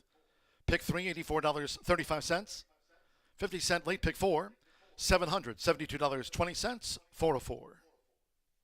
50-cent late fire 5 pays out on 5 of 5, $3,700, $70.10. Pentafecta $215.06. Total Heart ran fifth. 132.71. Ninth race. Quarter horse maiden juvenile to close us out over the 300 yards. Fast track, no wind, no scratches, no jockey changes. Exacta trifecta superfecta. 10-cent quarter horse pentafecta. Post time 6:26.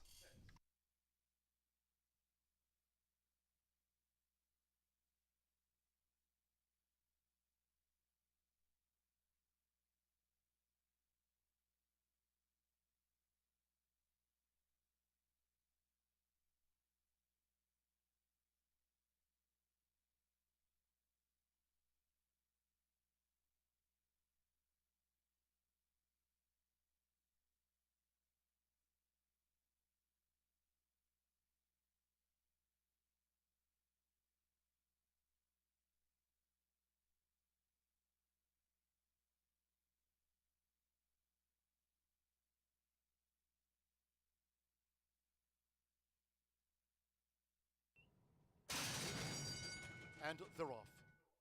Good start for Raining Flowers.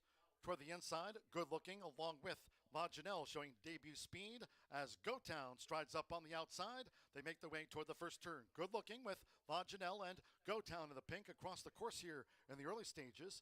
Saving ground for Raylu Gutierrez. Raining Flowers black with the green hoops right there close up in fourth with 6 furlongs to run.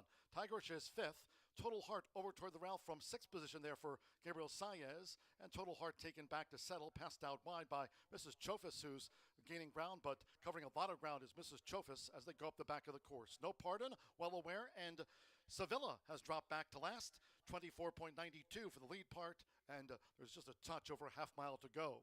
It's good looking with the rail narrowly for Gavin Ashton. La Janelle's been right there, so too Go Town with Mrs. Chofis, and wide run into fourth position as they head toward the far turn. Tiger starts a bid between fillies. No Pardon is on the far outside, 4 from the front. Raining Flowers continues toward the inside parts of the course, while 2 clear from Well Aware and 2 lengths away. Sevilla remains last. Half mile, 48.66 seconds. Coming toward the quarter pole, Go Town. Go Town to the top for Evan Roman from Good Looking. No Pardon is being ridden now to gain as Total Heart sweeps on the outside for Gabriel Saez. Tiger straightens away in fifth with Raining Flowers in sixth. These maiden 2-year-old fillies come for home. It's Go Town. Go Town's in front with 1 furlong to go. Leads by a length to a closing Tigerish, who's now quickened in front. Then toward the inside is Raining Flowers, who's running on. No Pardon is a 1-paced fourth. They're close to the finish with Declan Cannon.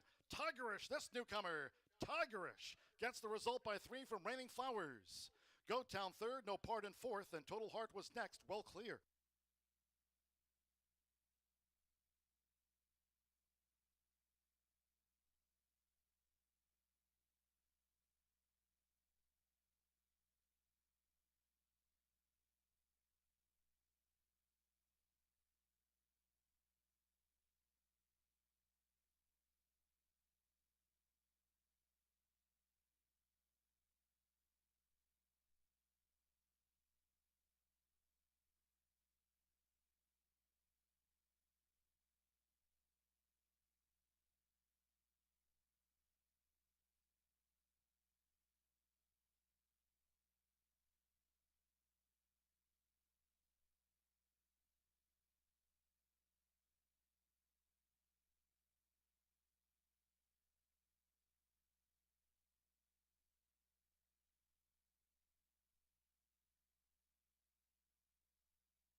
Here the result on today's $1 Horseshoe Hat Trick All-Turf Pick 3.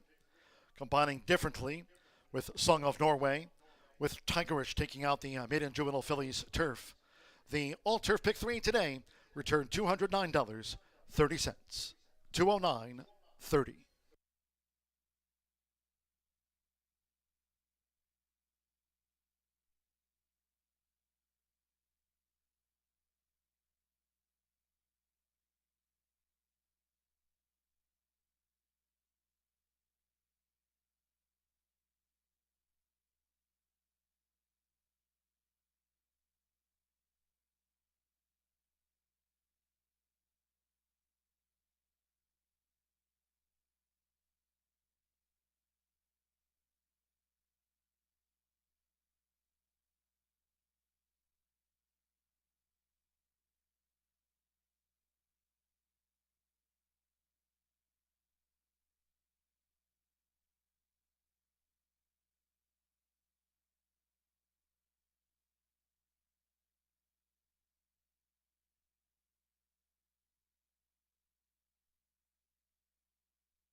All right, we are very close to the finale of Monday's card at Horseshoe Indianapolis.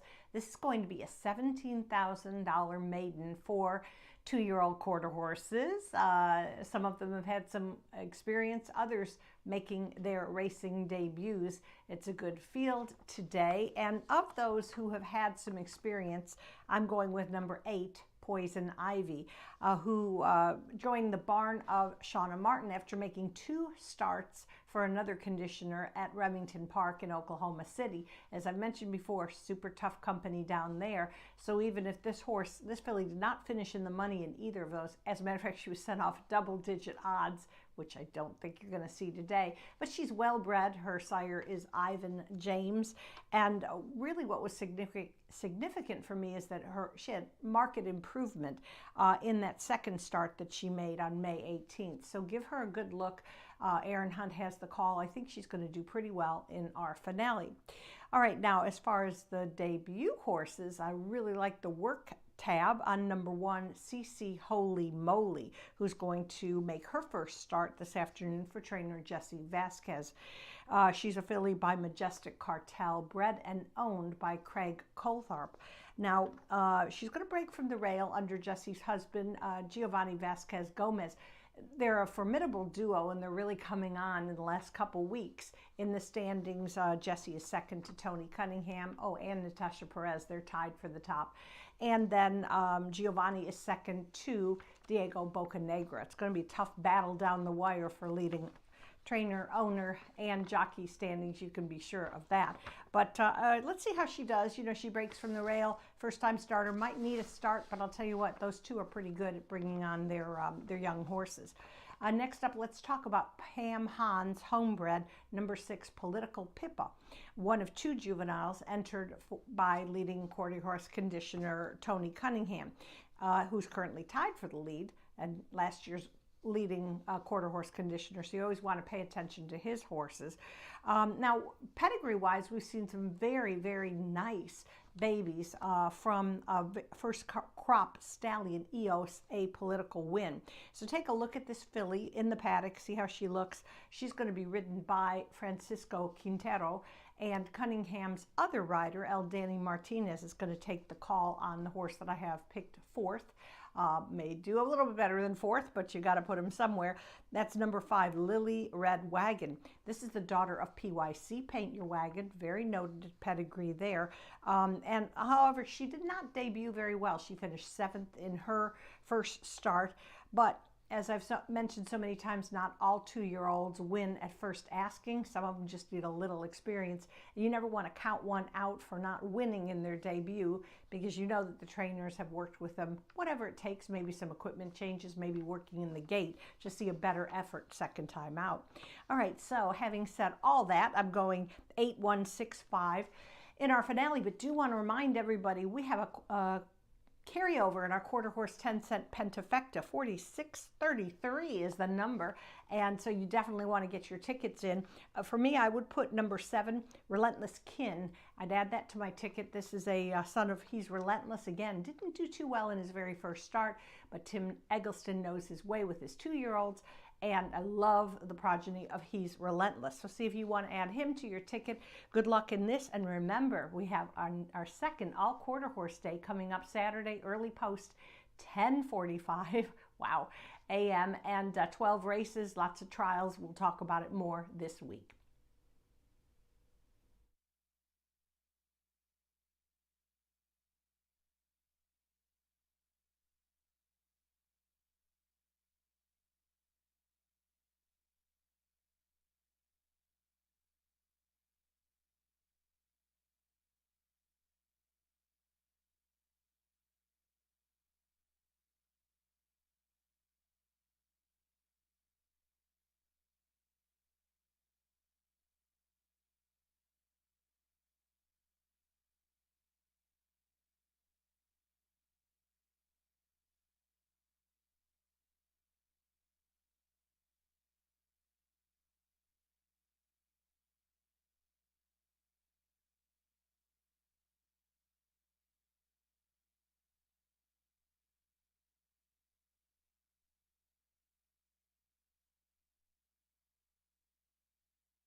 Now the horses are stepping onto the track for the 9th and final.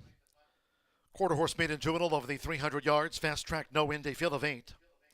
Overweights reported. 1 CC Holy Moly, 7 over. 3 Stoli Bells, plus 2. 5 Lily Red Wagon, plus 7 pounds. 6 Political Pippa, 5 over. 7 Relentless Kin, plus 7. 8 Poison Ivy, 7 over. Exacta Trifecta Superfecta. There is a carryover in the 10-cent quarter horse Pentafecta, $4,366. Fast, no win.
The horses are approaching the starting gate.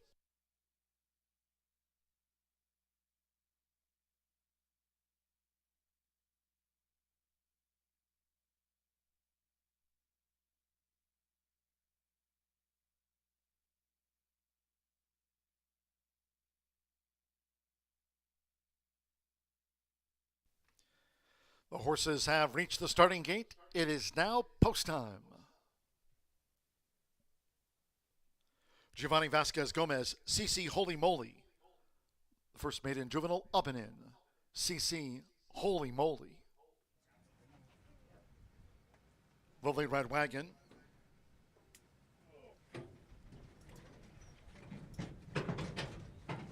Now the Red Eagle Creek.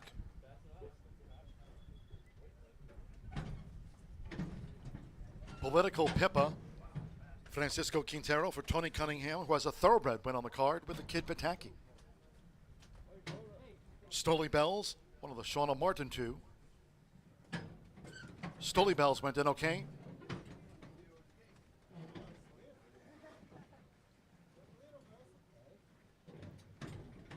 Political Pippa. All in. Relentless Kin, 2 back. Muñequito game. So stand by. Aaron Hunt with Poison Ivy.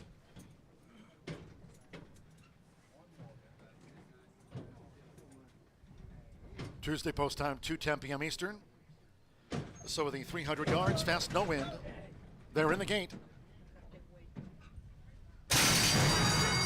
Off in the finale. Political Pippo, Lily Red Wagon, nearest the inside, CC Holy Moly with the Red Eagle Creek coming with a charge past the 220, and here comes Poison Ivy, who's rolling for Aaron Hunt. Poison Ivy decisively in the maiden juvenile from photo between Political Pippo with Relentless Kin, and then the Red Eagle Creek and CC Holy Moly.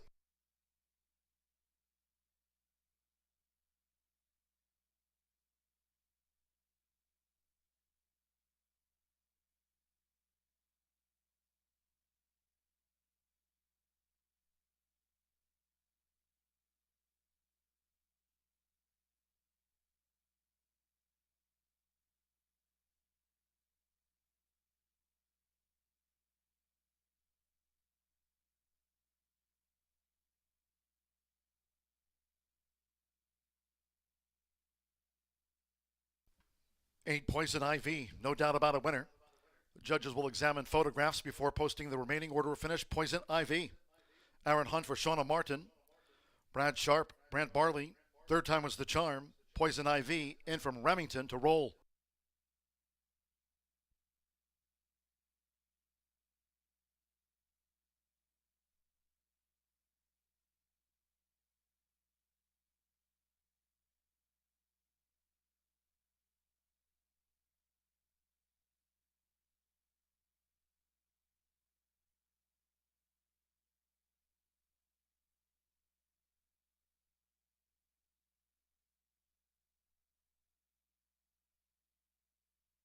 The judges have posted number 7, Relentless Kin, at 9-2 second, 6 Political Pippa, 6-1 third, 1 CC Holy Moly, 4-1 fourth, and 2 the Red Eagle Creek was fifth for the quarter horse Pentafecta that had a carryover going in.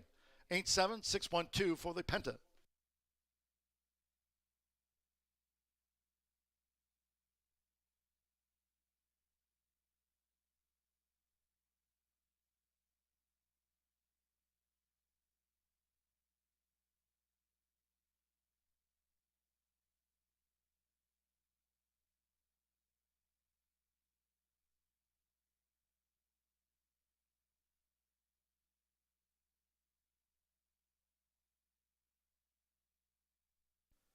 .051 after the maiden juvenile.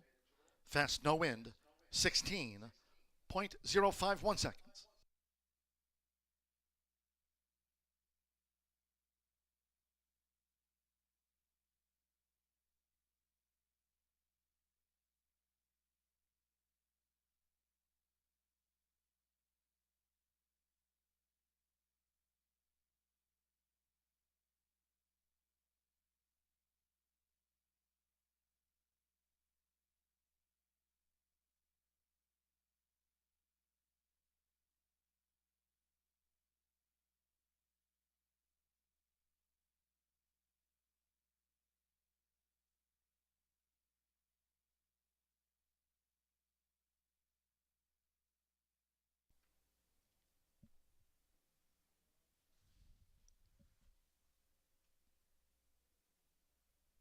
Result official.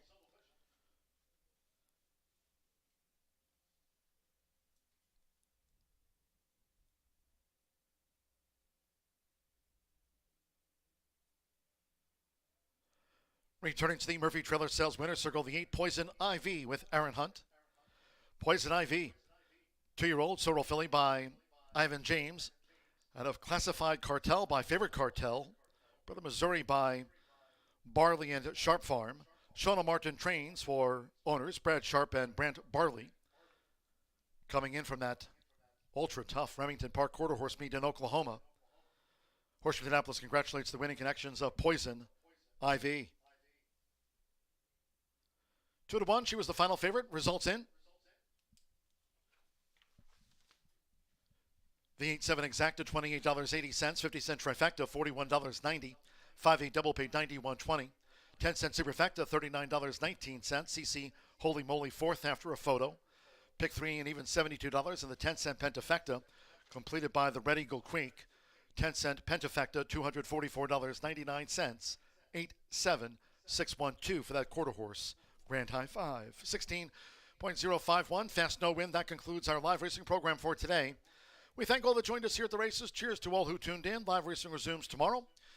Post time on Tuesday at 2:10 p.m. Eastern. Until next time, for all of us here at Horseshoe Indianapolis, it's been my pleasure from the broadcast booth. Track announcer John G. Dulick saying goodnight.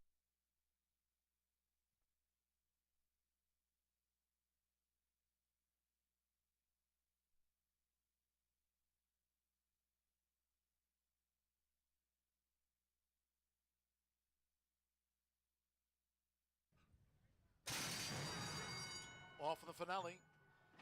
Political Pippo, Lily Red Wagon, nearest the inside, CC Holy Moly with the Red Eagle Creek coming with a charge past the 220, and here comes Poison Ivy, who's rolling for Aaron Hunt. Poison Ivy decisively in the maiden juvenile from photo between Political Pippo with Relentless Kin.